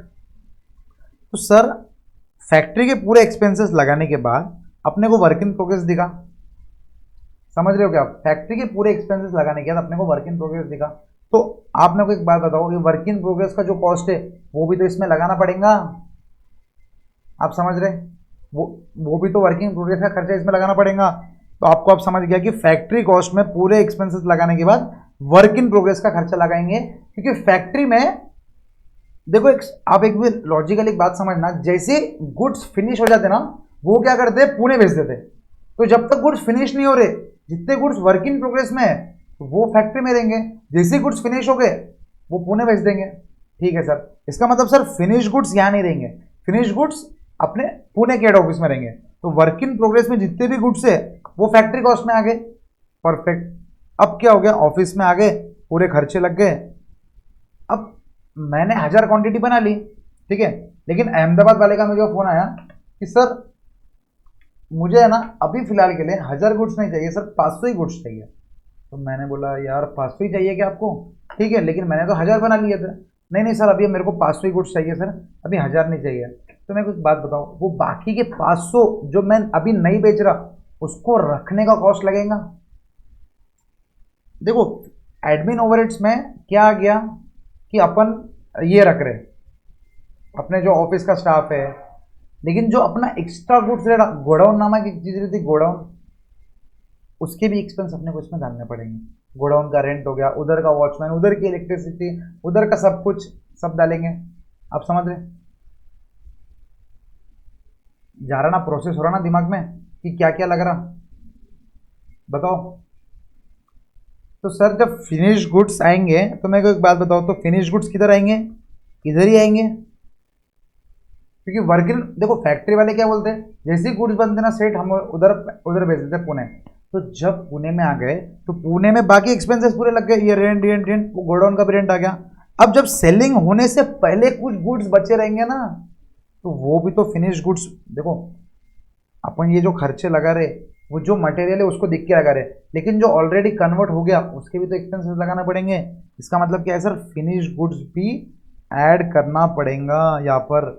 फिनिश गुड्स में जो भी एक्सपेंसेस लगा, जो कुर्ता बन गया उसका, आप समझो फैक्ट्री में जाओ आप, तीन टाइप के कुर्ते हैं। सबसे पहला नॉर्मल मटेरियल जो अपन ने ऊपर ले लिया, जो कपड़ा आ रहा। सेकंड, जो वर्क इन प्रोग्रेस में है, कोई कुर्ता बना नहीं, सिलाई के प्रोसेस पे, तो वो अपन ने वर्क इन प्रोग्रेस में ऐड कर दिया। थर्ड समझो, जो फिनिश गुड बन गया, मतलब जो मटेरियल बन गया, पूरा बन गया, जो कुर्ता पूरा बन गया, उसके भी तो एक्सपेंस लगेंगे ना, उसमें भी तो मटेरियल लगाऊंगा, उसका मटेरियल तो अपन ने ऊपर लिया ही नहीं। हाँ सर, तो उसका मटेरियल भी तो ऐड करना पड़ेगा, बिल्कुल लॉजिकल। तो ये जो ऑफिस एडमिन एक्सपेंस है ना, उसके बाद ही देखो जब फिनिश गुड्स आ गया, उसके बाद क्या करेंगे अपन, डायरेक्टली सेल करेंगे, तो फिनिश गुड्स यहाँ पर आ गया। क्लियर है, लॉजिकल एकदम। बताओ, बस ये दो ही चीज थी जो आपको समझनी थी। WIP किधर जाएगा, फिनिश गुड्स किधर जाएगा, वर्क इन प्रोग्रेस किधर जाएगा सर, फैक्ट्री कॉस्ट के बाद, मतलब फैक्ट्री कॉस्ट में ऐड हो जाएगा। और सर फिनिश गुड्स किधर जाएंगे, एडमिन एक्सपेंस के बाद। एडमिन एक्सपेंस हो गया, उसके बाद, क्योंकि आप समझो उसके बाद सेलिंग एंड डिस्ट्रीब्यूशन है। अब मैं इधर अगर कुछ लगा रहा तो ये जो ऊपर के सेलिंग एंड डिस्ट्रीब्यूशन के खर्चे है वो तो फिर इसके अंदर आएंगे नहीं, इसके लिए जो फिनिश गुड्स है वो इधर आएंगे। ठीक है, बताओ बताओ बताओ। पानी पानी पियो दोस्तों, पानी पीते रहो, और मैं जो बोल रहा ना उसको प्रोसेस करो। मैं जो बोल रहा वो सही बोल रहा, क्या आप सोचो सोचो।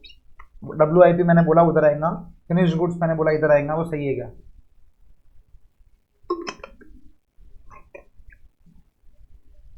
सर सही तो लग रहा हमको, क्योंकि आप गलत थोड़ी पढ़ोगे। अरे नहीं भाई, आप लॉजिकली आपको सही लग रहा है।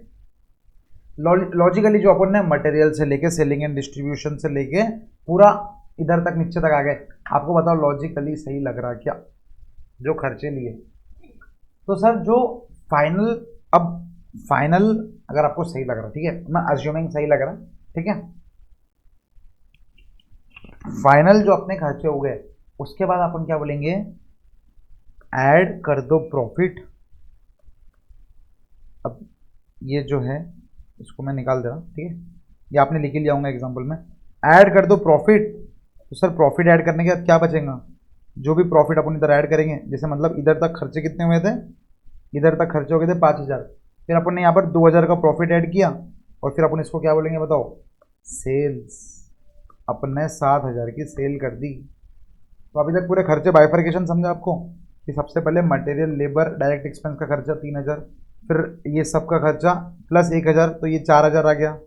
ये सबका खर्चा 1000 था, तो ये 4000 हो गया। ठीक है, या बार बार जो मैंने प्रॉफिट ऐड किया ना उसको एक बार का निकाल दो।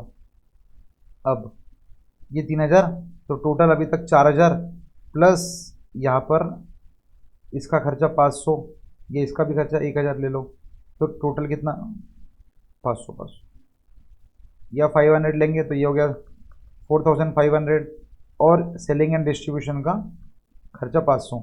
सर 500 बहुत खर्चा कम नहीं है, दिस इज 500 पर यूनिट, आप समझो एक चीज़ को आप समझना। तो टोटल खर्चा कितना हो गया, 5000। अब उसमें अपन क्या करेंगे, प्रॉफिट ऐड कर देंगे और फिर टोटल खर्चा हो गया 7000। गुड दोस्तों, बताओ। अब जब फिनिश गुड्स एंड WIP जो रहता ना, उसको जब अपन ऐड करेंगे, अभी तक अपन ने एक नाम सीखा दैट इज प्राइम कॉस्ट। अब अपन अलग अलग और नाम सीखेंगे प्राइम कॉस्ट के अलावा। सबसे पहला प्राइम कॉस्ट डन, डायरेक्ट इसके ऊपर MCQ बन सकता कि आपको एकदम पूरी कहानी बना के दी, उसने बोला कि प्रोडक्शन हेड भी लग रहा, फैक्ट्री का रेंट भी लग रहा, एडमिन भी लग रहा, सेलिंग एंड डिस्ट्रीब्यूशन भी लग रहा, लेकिन क्वेश्चन में मान लो 2 मार्क के MCQ में वो पूछ रहा सिर्फ व्हाट इज प्राइम कॉस्ट, इतना ही बता दे हमको। तो प्राइम कॉस्ट के लिए बताओ कि बाकी सब खर्चे जरूरी है क्या? नहीं सर, प्राइम कॉस्ट मतलब क्या, डायरेक्ट सिर्फ 3 खर्चे, direct material, labour and expense. Direct material, labour या एम्प्लॉय जो भी बोल दो, या फिर plus expense, direct expense. Expense मतलब कौन सा, डायरेक्ट एक्सपेंस जो अपने को लग रहे हैं। ठीक है, ठीक है सर। नेक्स्ट, अब ये सब खर्चे लग गए और आपने बोला सर WIP भी इधर लगेगा। सर जब WIP भी इधर लगेगा ना, तो फिर क्या हो जाएगा, आप देखो WIP ऐड करने के, मैंने आपको क्या बोला कि जो फैक्ट्री है ना, ये अपने सालों साल चल रही, सालों साल चल रही। तो ईयर एंड पे आ गए अपन, ईयर एंड पे, और अपन पूरा खर्चा देख रहे हैं। तो आपको वो कंसेप्ट याद है, ओपनिंग और क्लोजिंग। मतलब ये साल का जो क्लोज, ये साल जो एंड करा 31 मार्च को, तो जो वर्क इन प्रोग्रेस बचेगा वो क्या रहेगा, क्लोजिंग WIP, और जो अगले साल स्टार्टिंग में जो सुबह सुबह रहेगा वो रहेगा क्या, opening WIP, work in progress. तो बस यहाँ पर दोनों को ऐड लेस करना पड़ता, दैट इज लॉजिकली पूरे एक्सपेंस होने के बाद ऐड अपन करेंगे। देखो जो खर्चे है, जो अभी एक्चुअल में कौन सा रहेगा ये साल में, सर जो ओपनिंग WIP रहेगा वो ये साल के खर्चे रहेंगे, और जो क्लोजिंग WIP रहेगा मतलब वो क्लोज कर देंगे माइनस, तो वो अगले साल चल जाएंगे, तो that is closing WIP minus कर देंगे। तो आप समझे, तो आपको वर्क इन प्रोग्रेस का जब डाटा देंगे ना, तो वो 2 डाटा देंगे अपने को, ओपनिंग WIP भी देगा, क्लोजिंग WIP भी देगा। तो अभी तक अपना खर्चा देखो, प्राइम कॉस्ट हो गया, उसके बाद अपन ने पूरे फैक्ट्री के खर्चे ले लिए, उसके बाद अपन ने क्या किया, ऐड, बताओ, add opening WIP, closing WIP, ये टोटल मिला के फिर अपन फैक्ट्री से निकलेंगे। तो ये टोटल मिला के अभी तक इसको बोलते हैं अपन, दिस इज नथिंग बट, ये पूरा टोटल अभी तक का पूरा टोटल जितना भी था उसको मिला के अपन बोलेंगे, अगर ये फैक्ट्री कॉस्ट को अपन नीचे लेके आ जाएंगे, एक सेकंड सर, ये होने के बाद ओपनिंग WIP अपन ऐड करेंगे और क्लोजिंग WIP अपन माइनस करेंगे। तो सर जो एक्सपेंस अभी आएगा वो क्या रहेगा, लॉजिकली आपको दिमाग क्या लगता, सर मेरे हिसाब से आपने फैक्ट्री कॉस्ट बोलने को ना अभी तक की पूरे खर्चे को, बस आपने बोल दिया मतलब सही होगा। ये क्या रहेगा बताओ, फैक्ट्री कॉस्ट, फैक्ट्री कॉस्ट, इसका नाम ही वही है, क्या है सर, ये फैक्ट्री कॉस्ट। कौन सा कलर से लिखेंगे, ये कलर से, फैक्ट्री कॉस्ट। सर इसका और एक नाम है, अब मेरे को एक बात बताओ, फैक्ट्री कॉस्ट या वर्क्स कॉस्ट, वर्क्स मतलब वर्क हो रहा ना उधर, वो वर्क्स कॉस्ट, तो ये दोनों भी। तो अब अगर क्वेश्चन अपने को लॉजिकली ऐसा आया कि पूरा कहानी बना के दिया और बोला कि फैक्ट्री कॉस्ट निकालो, तो अपन अभी तक क्या क्या ऐड करेंगे, material, labour, direct expense, plus factory के पूरे खर्चे, प्लस बोलो ओपनिंग WIP, क्लोजिंग WIP, ये टोटल मिला के होता क्या, फैक्ट्री कॉस्ट।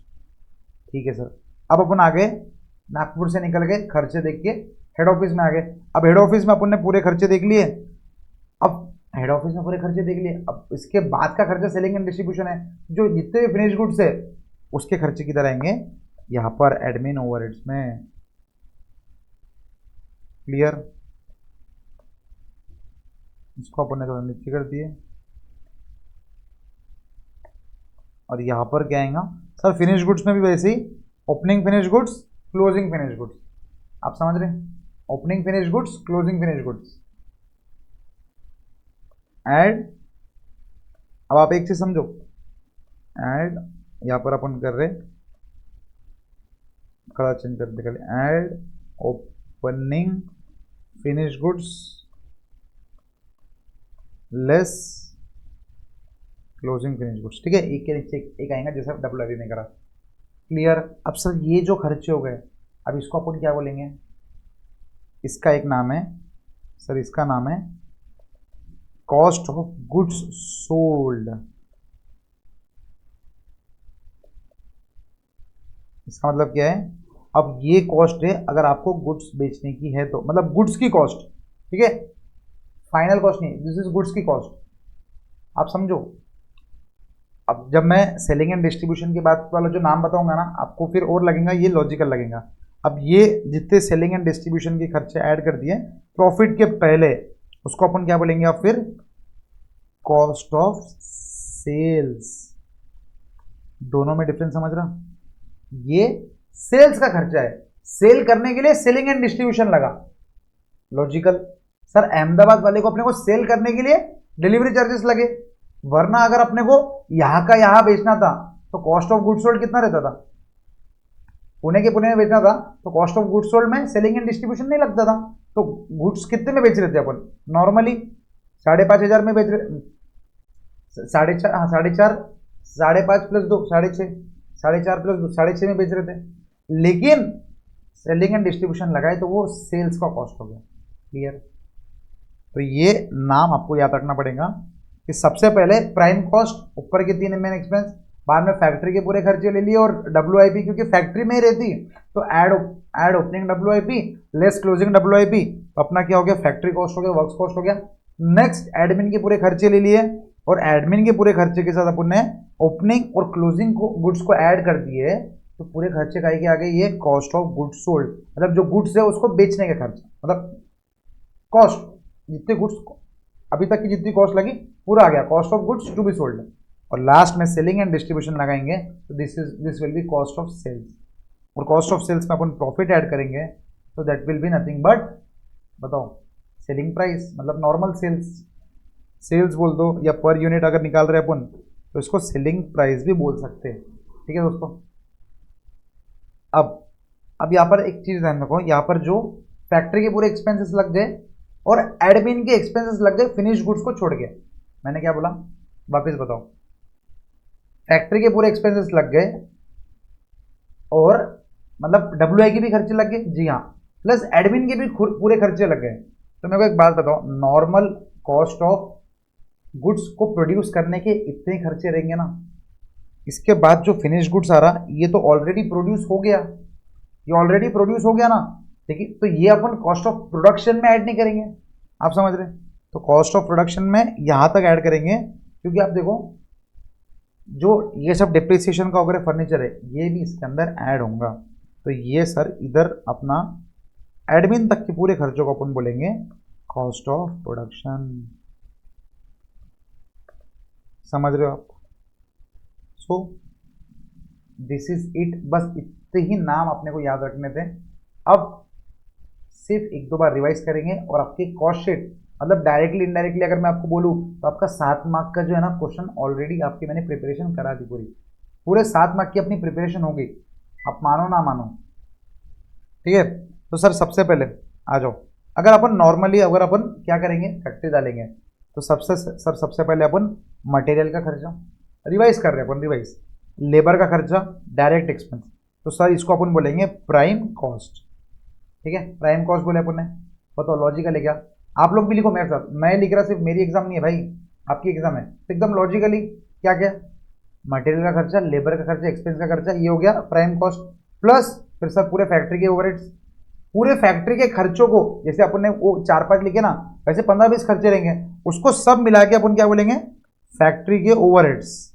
सर ओवरहेड्स मतलब आप अभी के लिए मान लो कि खर्चे, खर्चों का दूसरा वर्ड ओवरहेड्स होता, लेकिन ओवरहेड्स डिटेल में पढ़ेंगे अपन, फिलहाल के लिए फैक्ट्री के खर्चे। ठीक है सर, प्लस इसके अंदर अपन ओपनिंग डब्ल्यूआईपी ऐड करेंगे, लेस क्लोजिंग डब्ल्यूआईपी लेंगे, तो सर ये क्या हो जाएगा, बताओ, ये हो जाएगा फैक्ट्री कॉस्ट। यहाँ तक क्लियर है? बताओ बताओ। ज़्यादा क्लियर है। अब सर यहाँ पर क्लियर होने के बाद अपने पूरे एडमिन ओवरहेड्स, पूरे एडमिनिस्ट्रेशन के खर्चे, तो वो हो गया फैक्ट्री ओवरहेड्स, ये हो गया एडमिनिस्ट्रेशन ओवरहेड्स। जैसे एडमिन ओवरहेड्स हुए, पहले अपन कॉस्ट ऑफ प्रोडक्शन बोलेंगे इसको, मतलब एक नॉर्मली गुड्स प्रोड्यूस पूरे करने को। देखो गुड्स तो आप बोलेंगे सर, आप बोलेंगे सर कॉस्ट ऑफ प्रोडक्शन में आपने बोला था यहाँ पर कि सिर्फ और सिर्फ फैक्ट्री कॉस्ट लगता है। आप समझो यहाँ पर मैंने यहाँ लिखने का प्रोडक्शन के टाइम पे ना, अगर मान लो मैं प्रोड्यूस कर रहा, टोटल प्रोडक्शन का कॉस्ट क्या रहेगा। अब मैंने यहां से यहां क्यों शिफ्ट किया, आपको लॉजिकल बात होता। मान लो नागपुर में फैक्ट्री है, ठीक है सर, नागपुर में फैक्ट्री अपन बना रहे, उसको बनाने का बोल कौन रहा सर, बनाने का कौन बोल रहा, आपका फ्रेंड का फोन आया था ना। तो फ्रेंड का फोन कहां पर आया था, वो अहमदाबाद वाले का फोन, अहमदाबाद वाले का जो गुज्जू भाई है, उन्होंने कहाँ कॉल किए थे, उसको थोड़ी मालूम है कि एक नागपुर में कोई फैक्ट्री है जहाँ कुर्ता बना रही। आप समझो, वो तो हेड ऑफिस पे फोन करेगा। अच्छा, तो जो भी सेल्स बुक करेगा, आप समझो जिसको भी कुर्ता लेने का है, तो वो अपने शोरूम पे आएगा, शोरूम पे आके ऑर्डर देगा कि भाई देखो भाई मेरी शादी है, मुकेश अंबानी का बेटा आया, उसने बोला भाई मेरी शादी है, मेरे को ऐसा डिजाइनर कुर्ता चाहिए। तो वो मेरे को एक बात बताओ, वो फैक्ट्री जाएगा क्या, नहीं सर, वो फैक्ट्री थोड़ी जाएगा, वो पुणे के पुणे या मुंबई से पुणे आ जाएगा और पुणे के शोरूम में अपने को बताएगा। तो आप एक चीज समझो, प्रोड्यूस करने के लिए हेड ऑफिस रहना जरूरी है, सिर्फ फैक्ट्री से नहीं काम जमता। मैंने पहले बोला था फैक्ट्री कॉस्ट में कॉस्ट ऑफ प्रोडक्शन आएगा, क्योंकि आपको जब वो लॉजिकल लग रहा था, क्योंकि आपको मालूम ही नहीं ना एडमिन का क्या काम करता। लेकिन आप समझो कि अगर एडमिन फोन उठा के ये एक्सेप्ट ही नहीं करेगा, अच्छा सर आपको ये डिजाइन में कुर्ता चाहिए, तो आप या फैक्ट्री में क्या काम करोगे भाई। तो आप लॉजिकली समझ रहे, जब अपने को सेल्स आ रहा हेड ऑफिस में, जब भी कुछ फैक्ट्री में कॉस्ट लग रही, इसलिए कॉस्ट ऑफ प्रोडक्शन में फैक्ट्री के कॉस्ट तो आते। लॉजिकली आपको मेरे को स्टार्टिंग में क्या लगेगा sir, cost of production, production मतलब जब प्रोड्यूस हो रहा, लेकिन भाई ये प्रोड्यूस करने के लिए सेल्स तो एडमिन वाले जनरेट कर रहे ना। हाँ सर बराबर, मान लो ये सेल्स जनरेट ही नहीं करेंगे, तो फिर आपका कॉस्ट ऑफ मतलब प्रोड्यूस ही क्या करोगे आप। दिस इज द लॉजिक कि कॉस्ट ऑफ प्रोडक्शन जो मतलब प्रोडक्शन कॉस्ट तो इधर ही आएंगी, लेकिन टोटल किसके बाद बोलेंगे अपन, टोटल सर एडमिन कॉस्ट के ऐड करने के बाद जितनी भी टोटल कॉस्ट लगेंगी उसको बोलेंगे अपन कॉस्ट ऑफ प्रोडक्शन। तो आप समझ गए अभी क्यों खाली प्रोडक्शन के बाद नहीं आया। जब यहाँ पर हेड ऑफिस में ये लोग 4 लोगों को फोन करेंगे कि सर अभी दिवाली ऑफर चल रहा है, ये आपको कुर्ते बनाना है क्या, वो बोलेंगे हाँ 5 कुर्ते बना दो। आप समझो 10 फैक्ट्री है जब कुर्ते बन रहे, ब्रांच ऑफिस भी 100 है, ब्रांच ऑफिस नहीं रहेंगे तो सेल्स लेंगे कौन। आप समझ रहे, डायरेक्टली ऐसा नहीं होता कि यहाँ पर बना रहे हैं, जैसा मतलब गांव में कुछ आप जहाँ पे होंगे ना, कई कई छोटे छोटे सिटीज में ऐसा होता कि एक ही ऑफिस में, मतलब एक ही दुकान में, ऊपर वो लोग सिलाई का काम करते, नीचे वो लोग सेल्स लेने का काम करते। लेकिन मैंने आपको क्या बोला, अपन 1000 2000 10,000 क्वांटिटी पे डील कर रहे हैं, तो आप समझो एक ही जगह पे सब कुछ नहीं हो सकता। पुणे में आप फैक्ट्री लेने जाओगे तो आपको कितना हाई रेट मिलेगा, आप रेंट दोगे या फिर आपको प्रॉफिट कमाओगे। इसलिए ये जो फैक्ट्रियल इंडस्ट्रियल एरिया रहते ना, आप कभी भी लॉजिक लगाना, ये ना अपने मेन जहाँ अपन रहते ना उधर से दूर रहता, क्योंकि उनको रेंट कम में मिलता उधर। तो फैक्ट्री के लिए आप सोचो 1000 ने अपने 50,000 कुर्ते बनाने हैं, कितनी बड़ी फैक्ट्री लगेंगी, कितने लोग काम करेंगे। कुर्ते नहीं, आप समझो टाटा जैसी कंपनी कार बना रही, उसको कार बनाने के लिए कितनी बड़ी फैक्ट्री लगेंगी। अब बताओ, वो पुणे जैसी इसमें कार भी बना लेगा और सामने एक डेस्क लगा के बोलेगा हाँ हम कार बेच भी रहे, ऐसा पॉसिबल है क्या, नहीं लॉजिकल लग रहा। तो हेड ऑफिस एक चीज और फैक्ट्री एक चीज, फैक्ट्री की कॉस्ट लगा दिए, फैक्ट्री कॉस्ट आ गया, प्लस एडमिन ओवरहेड्स लगा दिए, और फिर हो गया कॉस्ट ऑफ प्रोडक्शन। अब ये हो गया कॉस्ट ऑफ प्रोडक्शन। फिर अपन क्या करेंगे सर, जो फिनिश गुड्स पढ़ के थे उसको बस opening finish goods add closing finish goods minus कर देंगे। तो आप बताओ ये क्या रहेगा, बताओ ये रहेगा total cost of goods sold, मतलब यहाँ पर टू बी लिखना भूल गए वो लोग, आप उसको ऐसा याद रखो, cost of goods to be sold. तो ये जो सोल्ड करने के लिए जो गुड्स है उसका कॉस्ट है। मैंने क्या बोला, कॉस्ट ऑफ गुड्स सोल्ड ही लिखते, लेकिन अपने दिमाग में अपन क्या बोलेंगे, cost of goods to be sold, मतलब सोल्ड जितने अपन सोल्ड मतलब जितने बेचना है उसका कॉस्ट, जितने बेचना है उसका कॉस्ट। मैंने क्या cost of goods to be sold, cost of goods to be sold, ठीक है सर। लेकिन अपन लिखेंगे क्या, कॉस्ट ऑफ गुड्स सोल्ड,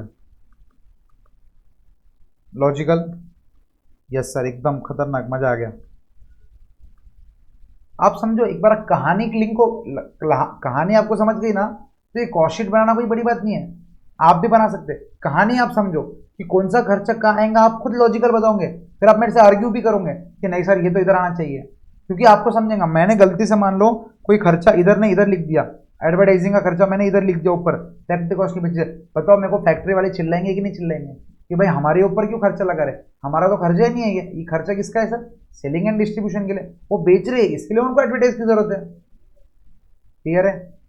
तो कॉस्ट ऑफ गुड्स सोल्ड हो गया। अब बताओ इसके अंदर और क्या ऐड करेंगे फिर अपन?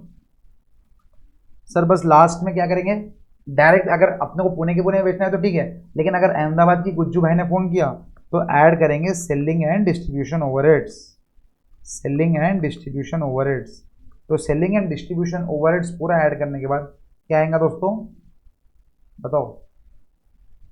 सर ये है एक्चुअल कॉस्ट ऑफ सेल्स, इसको क्या बोलेंगे अपन, कॉस्ट ऑफ सेल्स। और कॉस्ट ऑफ सेल्स में अपन दोस्तों प्रॉफिट ऐड कर देंगे, तो ये बन जाएगा अपना सेल्स। सिंपल, लॉजिकल, मजा आ गया। आप ऐसी अभी 1-2 मिनट का टाइम लो और लॉजिकली आप भी ऐसे ऊपर से नीचे तक बनाओ।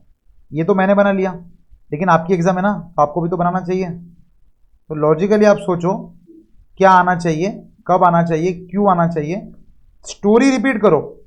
स्टोरी नहीं बोलोगे ना तो मजा नहीं आएगा, स्टोरी नहीं बोलोगे ना तो मजा नहीं आएगा। तो आप लॉजिकली ऐसा एक पूरा बनाओ, ठीक है? प्लेन पेज लो और स्टार्टिंग से स्टोरी, ऐसा ऐसा ऐसा ऐसा ऐसा। तो डायरेक्टली इनडायरेक्टली अपने 7 मार्क कंप्लीट हो गए दोस्तों, कॉन्ग्रेचुलेशन। टाइम लो और बनाओ भी, मैं 2 मिनट का टाइम दे रहा आपको, फटाफट बनाओ।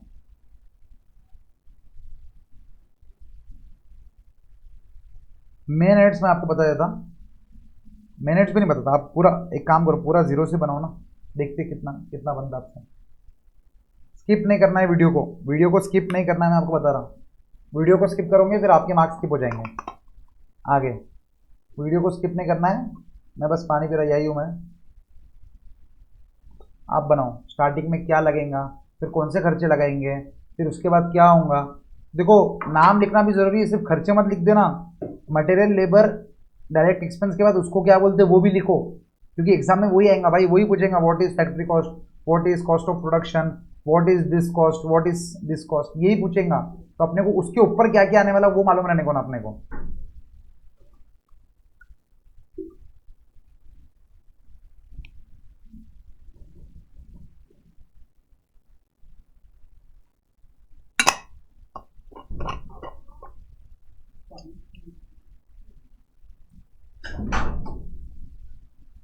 लिख रहे हो क्या? बताओ दोस्त। अच्छा भाई कैमरा, बताओ बताओ। लॉजिकल, और मैंने आपको ऑलरेडी बताया, और एक बार बताया था, अगर आप कुछ भी डाउट्स आ रहे हैं तो this is my email ID askfairness@gmail.com, तो आप उसको मुझे मेल कर सकते हैं। सर मुझे ना ये नहीं जमा या मुझे ये नहीं समझा, तो मैं ऑब्वियसली आपको रिप्लाई करूंगा और आपको समझाने की कोशिश करूंगा, ठीक है? ऑब्वियसली मेरे हिसाब से ये थी, ये अपनी जो कहानी थी उससे आपको कॉस्टेड तो पूरी समझ गई होंगी, कहीं भी कुछ भी डाउट नहीं आऊँगा कि इसका नाम ये क्यों है, इसका नाम वो क्यों है। लेकिन फिर भी अगर कुछ है तो mail ID is always there for you, askfairness@gmail.com पे आप पूछ सकते हो, ठीक है?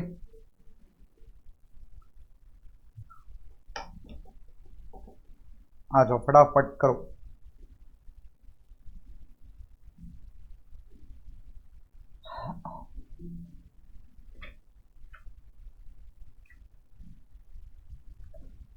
इसके बाद फिर अपन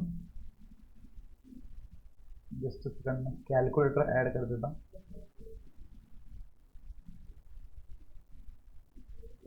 कैलकुलेटर ऐड कर देता सो दैट मुझे आपको कैलकुलेटर के बारे में कुछ कुछ बताना है कि कैसे यूज़ करते, क्या यूज़ करते, क्यों यूज़ करते कैलकुलेटर, वो तो आपको मालूम है।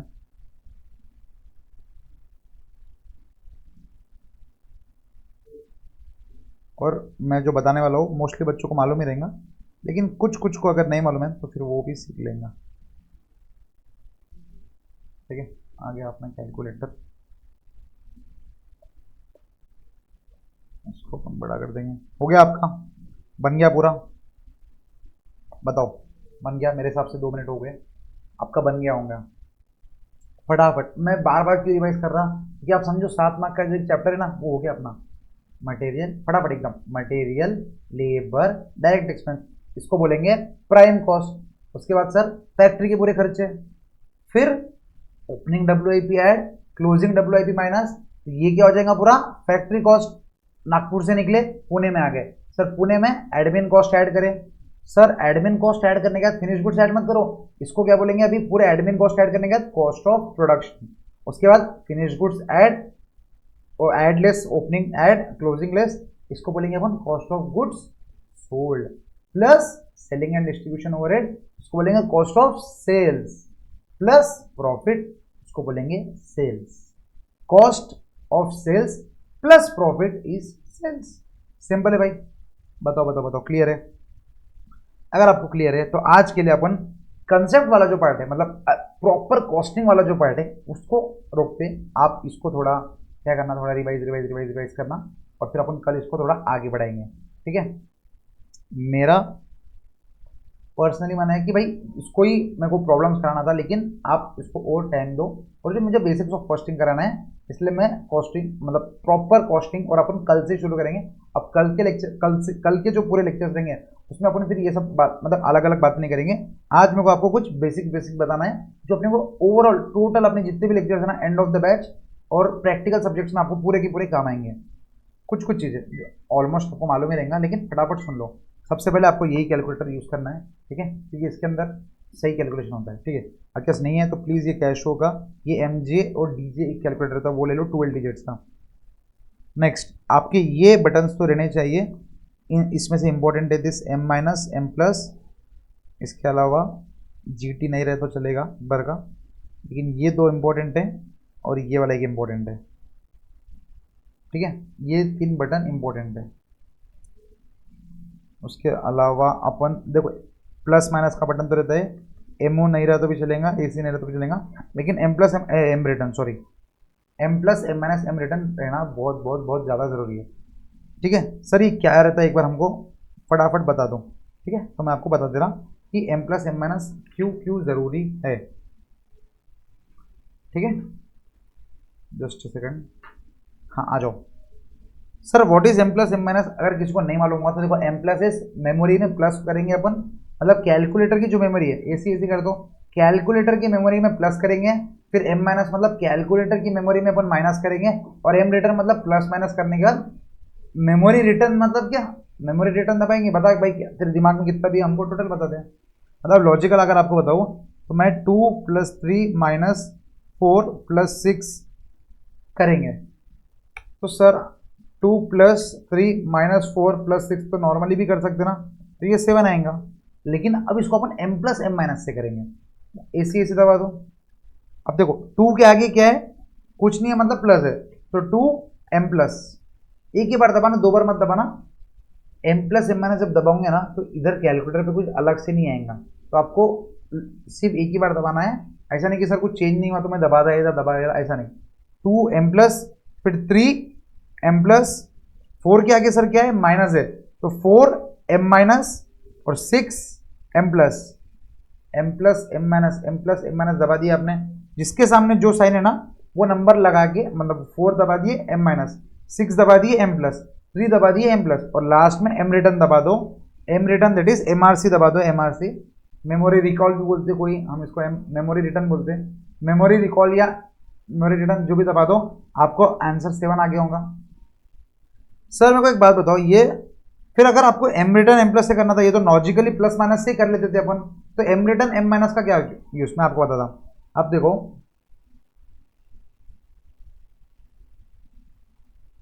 हेलो दोस्तों, तो यहाँ पर M रिटर्न का क्या यूज आएगा मैं आपको बताता हूँ, M प्लस और M माइनस का। अब अगर 5 स्क्वायर है, 5 क्यूब है, और 5 पावर 4 और 5 पावर क्यूब, ठीक है, 5 स्क्वायर प्लस 5 पावर 4 और माइनस 5 पावर क्यूब है। तो अब अपन यहाँ पर लॉजिकली अभी तक अपन क्या करते थे, 5 स्क्वायर को अपन यहाँ करेंगे 5 × 5, दिस इज 25, फिर अपन प्लस करेंगे 5 × 5 × 5 × 5 दैट इज 625, फिर माइनस करेंगे अपन 5 × 5 × 5 दैट इज -125, फिर 2 स्टेप प्रोसेस 25 + 625 -125 दैट इज 525 करते थे। लेकिन ये 2 स्टेप प्रोसेस नहीं करते हुए अब अपने को क्या करना पड़ेगा, 1 स्टेप प्रोसेस में करना पड़ेगा। 1 स्टेप में 525 लेके आएंगे। कैसे, अब वो देखो आप 5 × 5 करो आप इक्वल्स टू, पहले ऐसे दबा दो, 5 × 5 इक्वल्स टू, जैसे 25 आया ना उसको m प्लस कर दो, मतलब मेमोरी में अपन ने प्लस कर दिया, ये जो 25 आया उसको मेमोरी में अपन ने प्लस कर दिया। उसके बाद 5 पावर 4, 5 × 5 × 5 × 5 इक्वल्स टू, आपको और कुछ नहीं, डायरेक्ट 5 × 5 × 5 तो बना है, 625 आया, उसके आगे क्या है सर, m प्लस, तो memory plus. Next 5 × 5 × 5 that is 125, उसके आगे क्या है सर, माइनस, तो m माइनस, समझ गए, m प्लस m माइनस। अब लास्ट में क्या करेंगे, m रिटर्न दबा देंगे। बताओ दोस्तों, लास्ट में m रिटर्न दबा दिए तो क्या आ गया, 525 आ गया, एक स्टेप में आ गया। तो ये सब लिखने की जरूरत पड़ी क्या, नहीं। तो जब ऐसे कैलकुलेशंस आते, जब अपना m + m - यूज होता, समझे। अब जैसे मैं अगर और एक आपको बोलूँ, क्वेश्चन दो, 1/6 + 2/3 -1/2, तो अभी लॉजिकली आप क्या करेंगे, सर हम एलसीएम निकालेंगे फिर सॉल्व करेंगे। भाई एग्जाम में इतना टाइम नहीं रहता, तो आपको क्या करना है, ऐसे दबा दो। अब और एक चीज, जब अपन m + m - यूज करेंगे ना, तो मेमोरी रिटर्न से अपने को उसको क्लियर करना पड़ेगा ना, क्योंकि ये एक अलग क्वेश्चन है, ये एक अलग क्वेश्चन है। तो उसके मेमोरी रिटर्न में जब तक रहेगा, जब तक अपन उसको निकालने देंगे। अपने जैसा नहीं है कि ऑटोमेटिकली जो अपन ने पढ़ा है वो अपन ऑटोमेटिकली भूल जाते हैं। कैलकुलेटर की मेमोरी ऐसी नहीं है, वो मशीन की मेमोरी है, तो वो है ना लंबे देर तक क्या, बहुत देर तक याद रह सकता। तो सर फिर उसको मेमोरी में से निकाले कैसे, फर्स्ट क्वेश्चन और सेकंड क्वेश्चन के बीच में जब जाएंगे, तो मेमोरी एमआरसी जो है ना, एमआरसी उसको 2 बार दबाओ, उसको दो बार दबाओगे ना तो वो निकल जाएगा। तो जब भी आपको देखो 3 + m+ दबाओ, तो जब भी आप m+ दबाओगे ना, यहाँ पर ऊपर में आपको m दिखेगा, m दिखेगा, और जैसे ही आप मेमोरी रिटर्न 2 बार दबा दोगे ना, तो वो m गायब हो जाएगा। तो जब भी आप न्यू कैलकुलेशन चालू कर रहे हैं, तो आप ये देखना कि कैलकुलेटर पे अपना m कहीं लिखती नहीं है ना। मैं आपको क्यों बोल रहा हूँ कि ये कैलकुलेटर लो, कि ये कैलकुलेटर में ये सब फीचर्स है जो मैं कंफर्टेबल हूँ। तो भाई मेरे लिए आपको यही कैलकुलेटर लेना पड़ेगा, तो बाद में मैं आपको मेरे कैलकुलेटर से बनाऊंगा, फिर आप बोलोगे सर मेरे को तो जम नहीं रहा। लेकिन आपको ये कैलकुलेटर हर एक सब्जेक्ट में काम आएगा, ठीक है, परफेक्टली। सर अब ये वाला जो प्रॉब्लम है, अपन अभी तक करते थे, कुछ लोग करते होंगे m + m - से, लेकिन अभी तक कुछ लोग करते थे एलसीएम से, या 1/6 को पॉइंट में लिखो, फिर इसको पॉइंट में लिखो, फिर इसको पॉइंट में लिखो, फिर प्लस माइनस कर दो। अब अपने को ऐसा नहीं करना है, अब अपन स्मार्ट बच्चे बनने वाले हैं। क्या करना है, उठाओ कैलसी, एसी दबा दो, एमआरसी भी 2 बार दबा दो, एक बार का सेफ साइड के लिए। अब सबसे पहला क्या है, 1/6, तो 1/6 इक्वल्स टू 1/6 के आगे क्या है सर, प्लस है, तो इसको m+ कर दो। एक ही बार करो भाई, 2 बार मत कर देना, गलत आंसर आ जाएगा। Next 2/3 equals to 2/3 equals to, इसके सामने क्या है, प्लस है, m+ कर दो। अब लास्ट 1/2 इक्वल्स टू 0.5, इसके आगे क्या है, माइनस, तो m माइनस, एमआरसी दबाओ, टोटल कितना आ गया भाई बताओ, 0.3333। अब अपन क्या करेंगे, क्रॉस वेरीफाई करने के लिए एलसीएम लेके भी, मतलब वो नॉर्मली भी आप करके देख लो, सर आप खुद करके देख लो, ठीक है, इतना तो आप कर ही लोगे, ठीक है। तो आप जब ये नॉर्मल एलसीएम से करके देखोगे ना, तो आपका भी आंसर यही आएगा, ठीक है। बोलो बच्चों, बोलो बोलो बोलो, वही आएगा, मुझे मालूम है, मेरा ही एग्जाम्पल है भाई। तो आपको समझ गया, this is m + m - MRC का इस्तेमाल। सर आपने बोला कि ये बटन भी रहने को ना, ये बटन क्यों, अब देखो आप कोई भी एक 5 डिजिट नंबर दबा दो, 8523517, लेकिन आपने 7 के बदले 6 दबा दिया, तो आपको पूरा नंबर इरेज करने की जरूरत नहीं है। आप अगर ये यूट्यूब का प्ले बटन दबाओगे ना, तो वो लास्ट का एक डिजिट गायब हो जाएगा।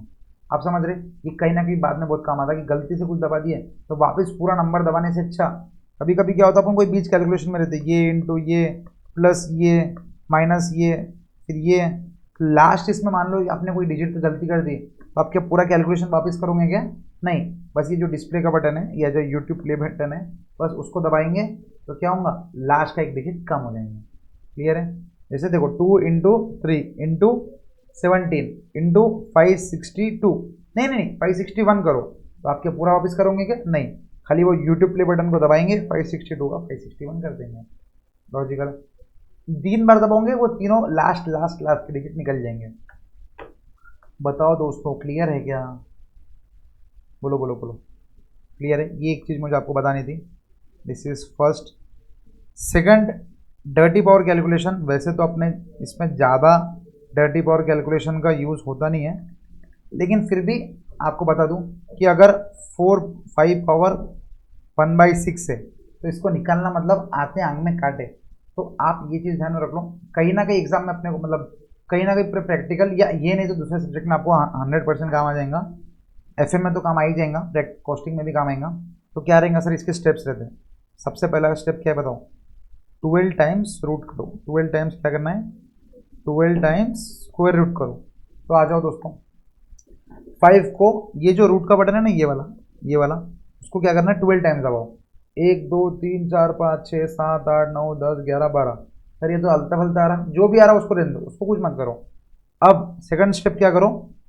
-1 इक्वल्स टू, तो जो भी आपका आंसर आया ना उसको -1 इक्वल्स टू कर दो। सर 1.00039 आया, -1 कर दो, मैं जितना बोल रहा हूँ उतना करो, -1 इक्वल्स टू। ठीक है, अब क्या करो?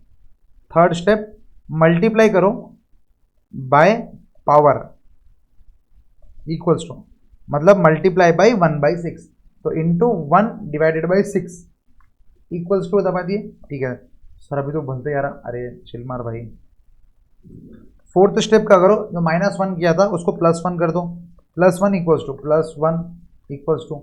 हाँ सर, अभी तो भी ठीक लग रहा। अब क्या करो, जो फिफ्थ स्टेप है ना, अपन ने रूट 12 टाइम्स किया था ना, अब क्या करना है? Multiply equals to multiply equals to multiply equals to 12 times. Multiply equals to 1 2 3, multiply और इक्वल्स टू मिला के एक ही बार, multiply equals to 4, multiply equals to 5 6 7 8 9 10 11 12। तो आपका आंसर आ गया दोस्तों 1.3077। आप क्या करना, बाद में इसको गूगल पे डाल के देख लेना क्लास के बाद। ठीक है, अभी नहीं एकदम तुरंत कि सर सही कर रहे कि नहीं कर रहे, मैं देखो, नहीं नहीं तुरंत क्लास के बाद में देख लेना। ठीक है, ये सही रहेगा। अब आपके तसल्ली के लिए और एक कर लेते, 25 टू द पावर ऑफ 1/2, सिर्फ आपके लिए, फटाफट करो। 25 टू द पावर ऑफ 1/2 तो क्या रहेगा? 1 मिनट का टाइम दे रहा, फटाफट आपका आंसर लेके आओ। 1 मिनट का टाइम दे रहा, फटाफट।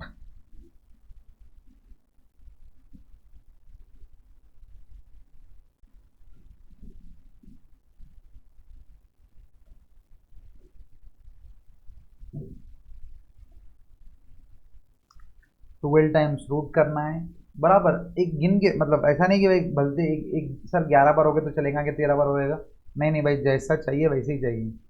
ठीक है,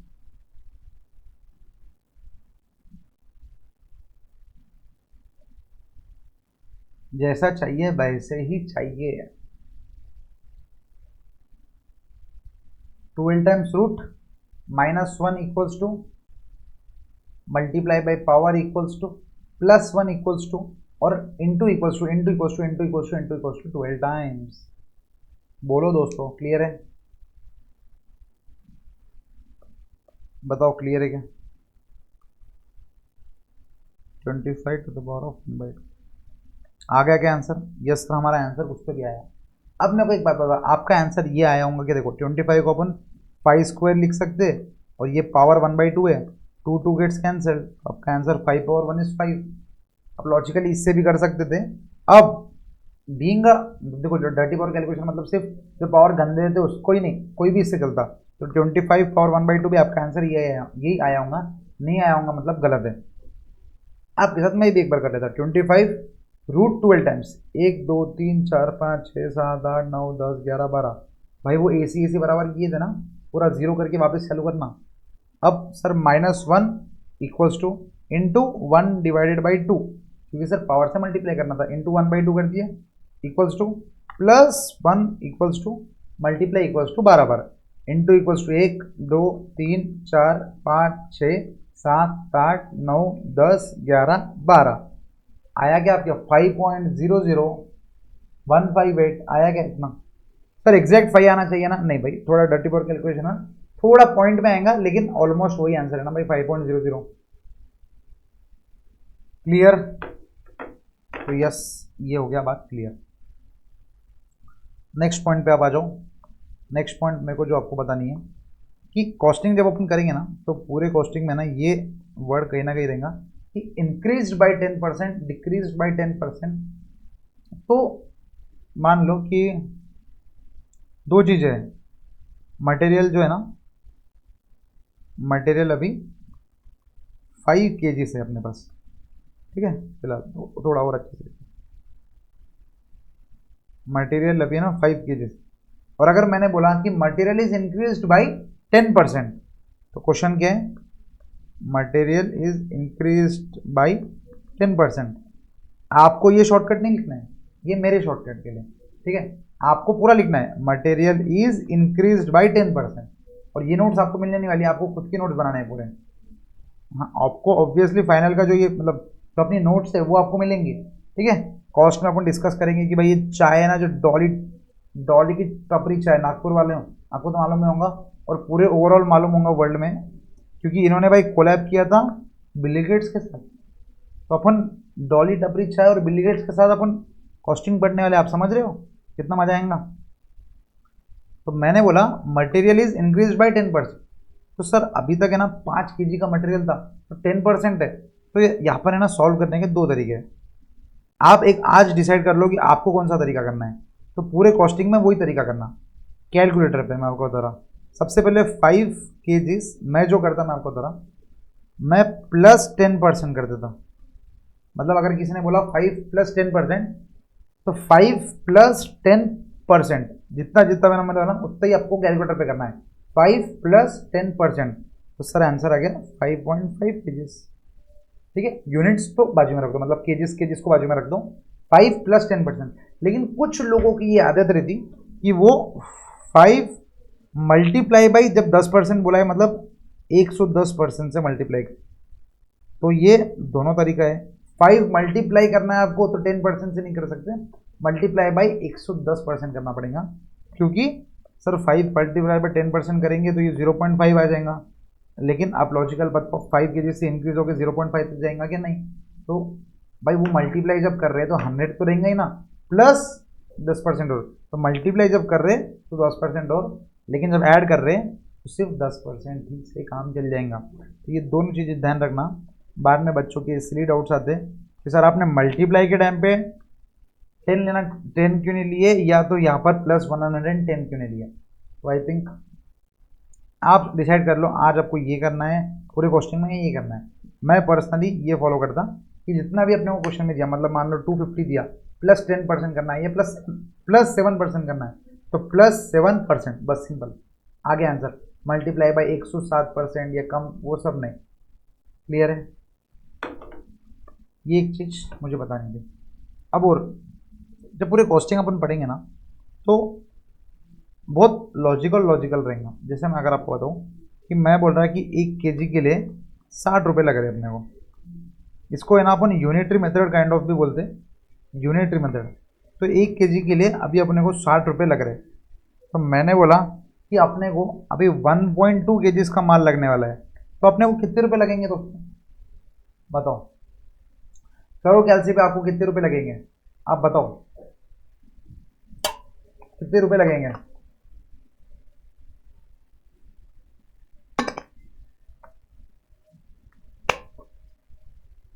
बताओ बताओ बताओ सर। अपन इसको क्या करते हैं, क्रॉस मल्टीप्लाई, इसको अपन अज्यूम करते हैं कि ये x है और इसको इससे मल्टीप्लाई, इसको इससे मल्टीप्लाई, तो ये क्या रहेगा 1.2 × 60 इज इक्वल टू 1 × x, या 1 × x, पॉइंट मतलब इंटू ही होता, अब फिर x निकालना है तो 1.2 × 60 divided by 1 which is equal to 72। ठीक है, ख्याल से पे कर लो आप, 60 × 1.2,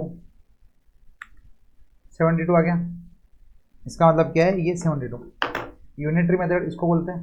क्लियर है ना? मुझे पता है आपको आता, ब्रश अप कर रहा, ब्रश अप। ठीक है, अब इसी में है ना एक थोड़ा मैं आपको दे रहा कि मान लो वो अगर क्वेश्चन में डायरेक्टली नहीं दे रहा कि रॉ मटेरियल ज़्यादा लग रहा, वो क्या बोल रहा कि मटेरियल यूसेज बहुत खराब है, उसकी वजह से 20% माल और ज़्यादा लगेगा। मैंने क्या बोला?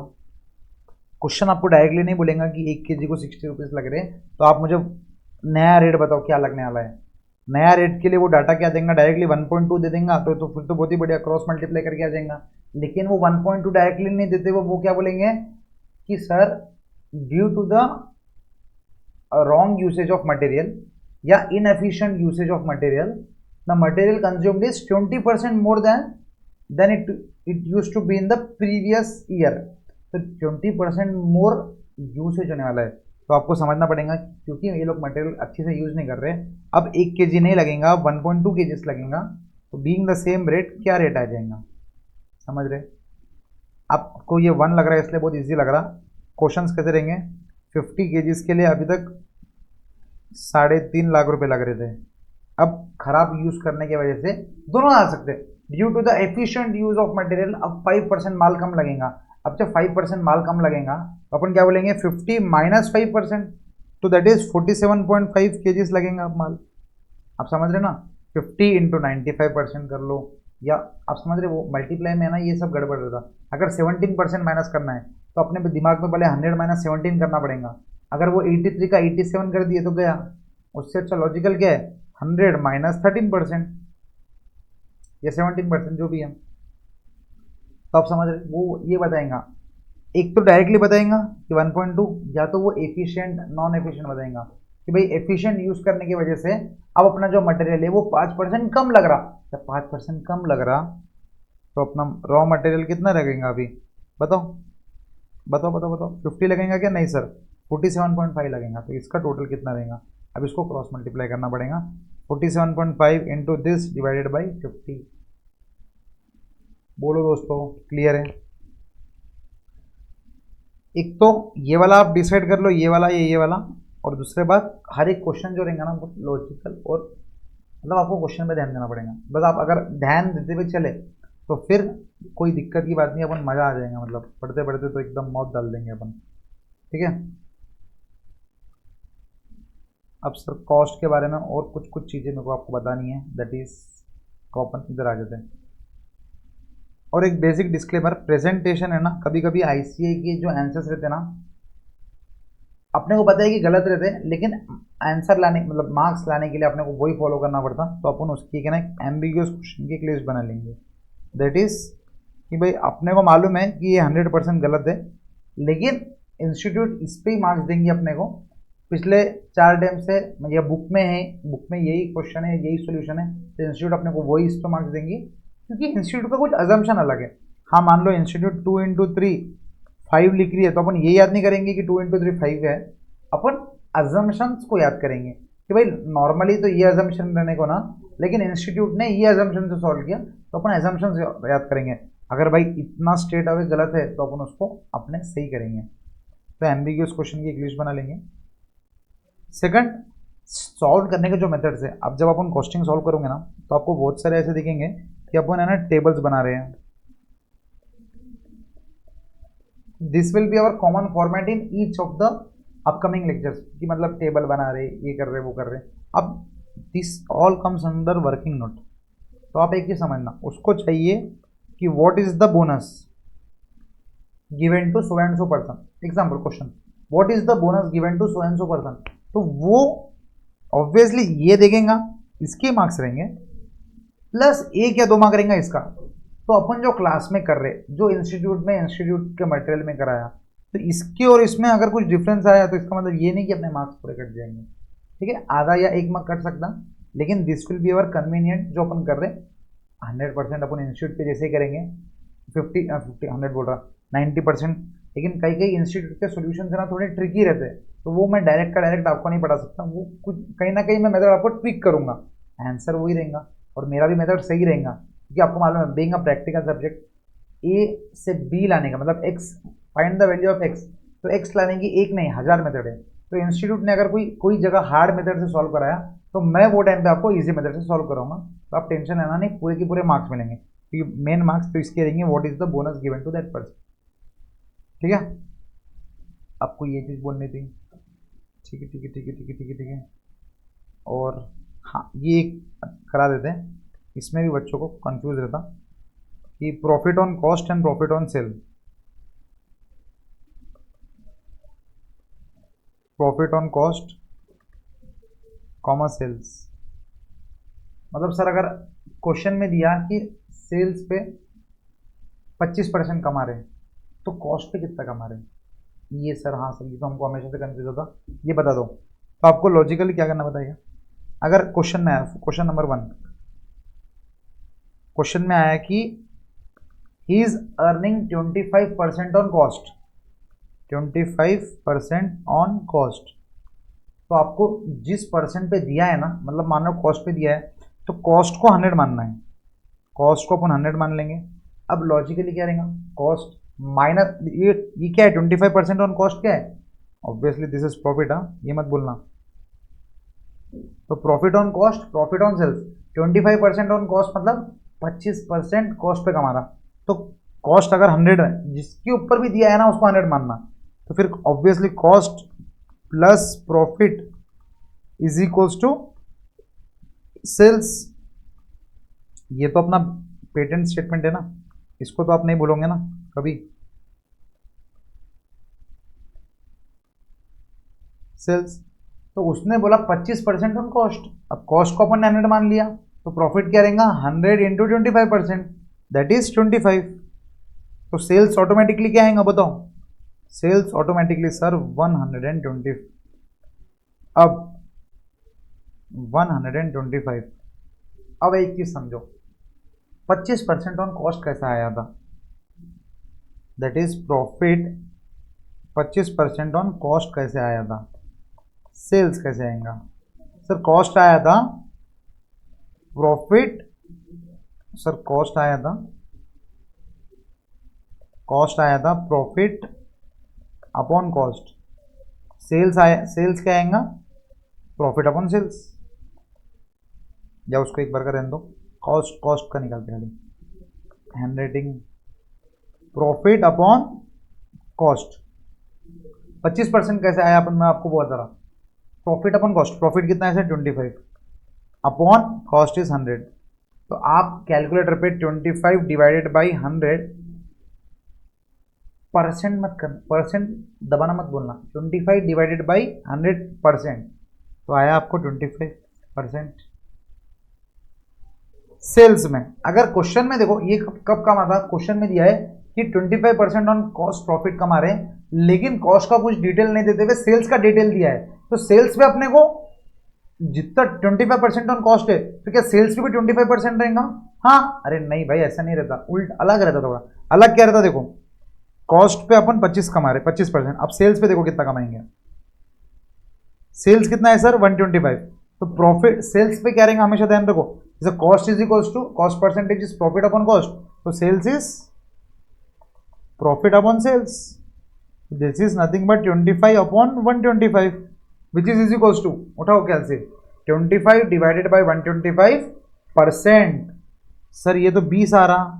जी हाँ, मतलब क्या है इसका मतलब, अगर अपन कॉस्ट पे 25% कमा रहे प्रॉफिट, तो सेल्स पे अपन 20% कमा रहे हैं। Okay sir, okay okay. Question number 2 example, ठीक है, सीख रहे अपन अभी। अगर मैंने बोला कि 15% ऑन कॉस्ट कमा रहे, सबसे पहले जो भी जिस परसेंट पे कॉस्ट दिया है, मतलब जिस वर्ड पे परसेंटेज दिया है उसको 100 मान लो, तो अपन यहाँ पर क्या मान लेंगे, कॉस्ट को 100, 15% ऑन कॉस्ट प्रॉफिट है तो कॉस्ट प्लस प्रॉफिट, 15% मतलब 15, तो सेल्स कितना हो गया बताओ 115।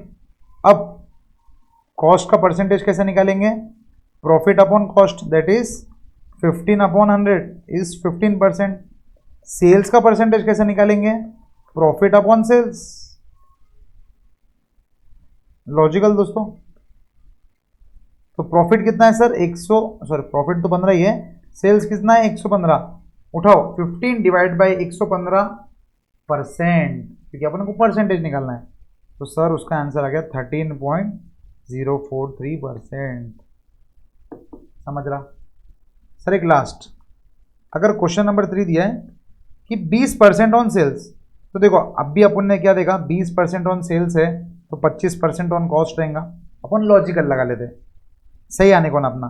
तो अगर 20% ऑन सेल्स है तो मैंने क्या बोला, जिसका डेटा दिया है, जिसका नाम दिया है उसको 100 मानेंगे। तो यहां पर अपन सेल्स को 100 मान लेंगे।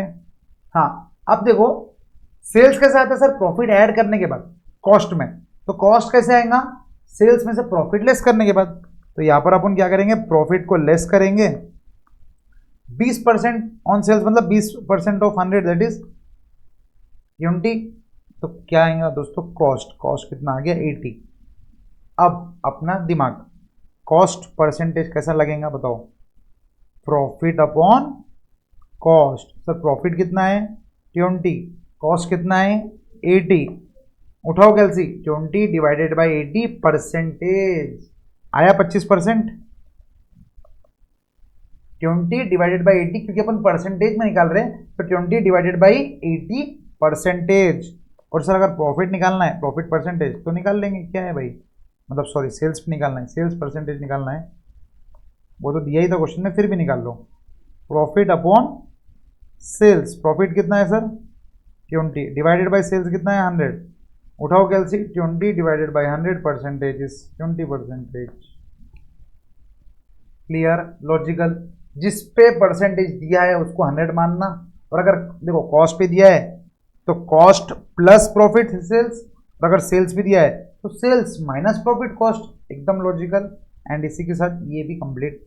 तो सर ये तीनों चीजों में आपने एक चीज नोटिस की क्या, percent profit on cost is always greater than sales.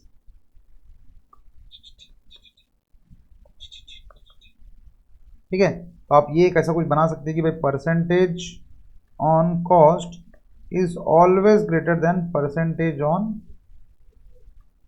Sales. ठीक है, ये हो गया with respect to profit, with respect to profit, with respect to profit percentage on cost is greater than percentage on sales. ठीक है दोस्तों, just एक बार चैप्टर 1 इंट्रोडक्शन टू पीडीएफ में, इंट्रोडक्शन वाले इसमें आ जाओ कि अपन ने भी क्या पढ़ा। आज अपन ने सर वैसे कुछ पढ़ा नहीं, खाली कॉस्ट शीट पढ़ लिया डायरेक्ट अपन ने। तो ये जो देखो अपन ने जो पढ़ा है ना, तो इंट्रोडक्शन, ये जो पूरा चैप्टर है ना, इंट्रोडक्शन टू कॉस्ट अकाउंटिंग, आप इसके एकदम डायरेक्ट नीचे आ जाएंगे अपन। ठीक है, ये पढ़ लिया अपन ने आज। देखो ग्रुपिंग ऑफ कॉस्ट, इसको अपन ने ग्रुप कर दिया, ये अपन ने पढ़ लिया। देखो प्राइम कॉस्ट कैसे आएगा सर, ये वाला तो आपने पढ़ा है नहीं, एकदम लॉजिकल है। अगर रॉ मटेरियल मतलब मटेरियल कंज्यूम्ड है तो रॉ मटेरियल मतलब वही ओपनिंग, अब आप समझो, अच्छा है बात यह है, या ये कर लेंगे खाली मटेरियल अगर अपने को निकालना है। सर जैसे finish goods work in progress, मतलब फिनिश गुड्स और वर्किंग प्रोग्रेस ओपनिंग और क्लोजिंग रह सकता, तो भाई कपड़ा भी तो ओपनिंग और क्लोजिंग रह सकता ना। तो बस वही है कि ओपनिंग को अपन क्या करेंगे ऐड, क्लोजिंग को अपन क्या करेंगे लेस। लेकिन सर जो मटेरियल है over the period of time अपन परचेस करेंगे, यस सर, तो परचेजेस ऐड, सिंपल, इसमें और कुछ था ही नहीं। देखो opening add purchase less closing, और direct charges related to raw material, मतलब कुछ एक्स्ट्रा चीज लग गया तो ये कभी रहता नहीं है, वैसे कुछ रहा तो आप समझ लेना। ठीक है, इसको ऐसा लॉजिकल ऐसा याद रख लो एक बार का। क्या हो गया सर, रॉ मटेरियल कंज्यूम्ड हो गया। फिर लेबर एक्सपेंस ऐड करें, क्या बोलेंगे उसको अपन, प्राइम कॉस्ट। ठीक है, उसके बाद फिर अपन ने प्राइम कॉस्ट में प्रोडक्शन ओवरहेड मतलब फैक्ट्री के पूरे खर्चे, ओपनिंग WIP, फिर उसको बोलेंगे वर्क्स कॉस्ट। फिर सर उसके बाद भी देखो WIP ऐड लेस करें एडजस्टेड वर्क कॉस्ट, फिर एडमिन ओवरहेड ऐड कर दिए, फिर उसको बोलेंगे कॉस्ट ऑफ प्रोडक्शन। सेल के लिए कॉल आएगा इसलिए कॉस्ट ऑफ प्रोडक्शन इधर तक। फिर फिनिश गुड्स ऐड लेस करेंगे, ये होंगे कॉस्ट ऑफ गुड्स सोल्ड। इसमें सेलिंग एंड डिस्ट्रीब्यूशन ऐड करेंगे कॉस्ट ऑफ सेल्स, सेल्स में परसेंटेज ऐड कर देंगे प्रॉफिट का, तो ये बन जाएगा सेल्स। ठीक है दोस्तों, तो दिस इज इट। ठीक है, फर्स्ट टॉपिक जो था अपना यहाँ पर अपन एंड करते हैं अपन। ठीक है, ये आपको फैंसी नोट्स मिलेंगी मेरी। ठीक है, इंपॉर्टेंट कॉस्ट अकाउंटिंग टर्म्स, मुझे ऐसा पर्सनली लगता कि जो आपके ये टर्म्स है, मैं अगर आप अभी आपको सिर्फ कॉस्ट कॉस्ट समझेंगा और एक दो टर्म समझेंगे, बाकी जो टर्म्स है ना दोस्तों, जैसे for example composite cost unit, cost centre, responsibility, ये जब अपन रियल लाइफ में जब अपन करेंगे, मतलब मटेरियल लेबर ओवरहेड में जब अपन ये सब सीखेंगे ना, तो आपको और अच्छे से क्लियर होगा। ठीक है, अभी मैंने फर्स्ट चैप्टर में दे दिया, तो देखते इसको अपन कैसा डील करेंगे। सो अपन हाल फिलहाल के लिए, आज के लिए अपन ये वीडियो को एंड कर दे यहाँ पर। ठीक है, आज अपन ने कॉस्ट शीट पढ़ लिया और आपको थोड़ा बहुत कैलकुलेटर और बेसिक बेसिक थोड़ा कैलकुलेशन के बता दिया। तो आपको नेक्स्ट लेक्चर में आने से पहले दोस्तों कॉस्ट शीट को अच्छी से प्रैक्टिस करनी है। ठीक है, एकदम अच्छी से प्रैक्टिस करनी है। नेक्स्ट क्लास से अपन मतलब प्रॉपर कॉस्टिंग पढ़ना प्लस कॉस्टिंग के सॉल्यूशंस, मतलब प्रॉब्लम्स भी करना चालू करेंगे। So that's it for this video guys.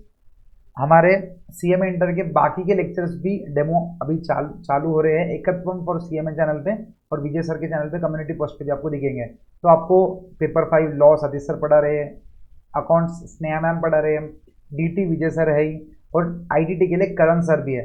तो ग्रुप 1 आपका एकदम जोरदार करेंगे, इसकी गारंटी हमारी है। तो आपको क्या करना है, आप अभी डेमो देख लो, फिर और कुछ भी डाउट्स आया तो कमेंट सेक्शन पे, कमेंट सेक्शन पे नहीं कमेंट करना है। तो this is my email ID askpranasar@gmail.com। Related to sales doubt है तो मैंने हमने एक वीडियो बना दिया कि आपको कौन सा लेक्चर कहाँ से परचेस करना है। आपको एकत्वम की वेबसाइट से भी परचेस कर सकते हैं या विजय सर के चैनल पे हमने एक प्रॉपर डिटेल वीडियो डाला कि सेल्स टीम का नंबर ये है और टेक्निकल टीम का नंबर ये है। आप वो वीडियो एक बार रेफर कर सकते हो। ठीक है, और पढ़ाई से रिलेटेड डाउट है तो ये ईमेल आईडी आपके लिए हमेशा अवेलेबल है। So that's it for this video guys, मिलते हैं नेक्स्ट वीडियो में, बाय। और हाँ, कॉस्ट शीट याद करके आना एकदम। कॉस्ट ऐसा मुंह पे रटने को ना, आपके दोस्तों को बताओ कि भाई सुन कॉस्ट क्या रहता, ये। ठीक है दोस्तों, बाय, मिलते हैं नेक्स्ट इसमें। कॉस्ट शीट की कुछ प्रॉब्लम्स भी करेंगे स्टार्ट।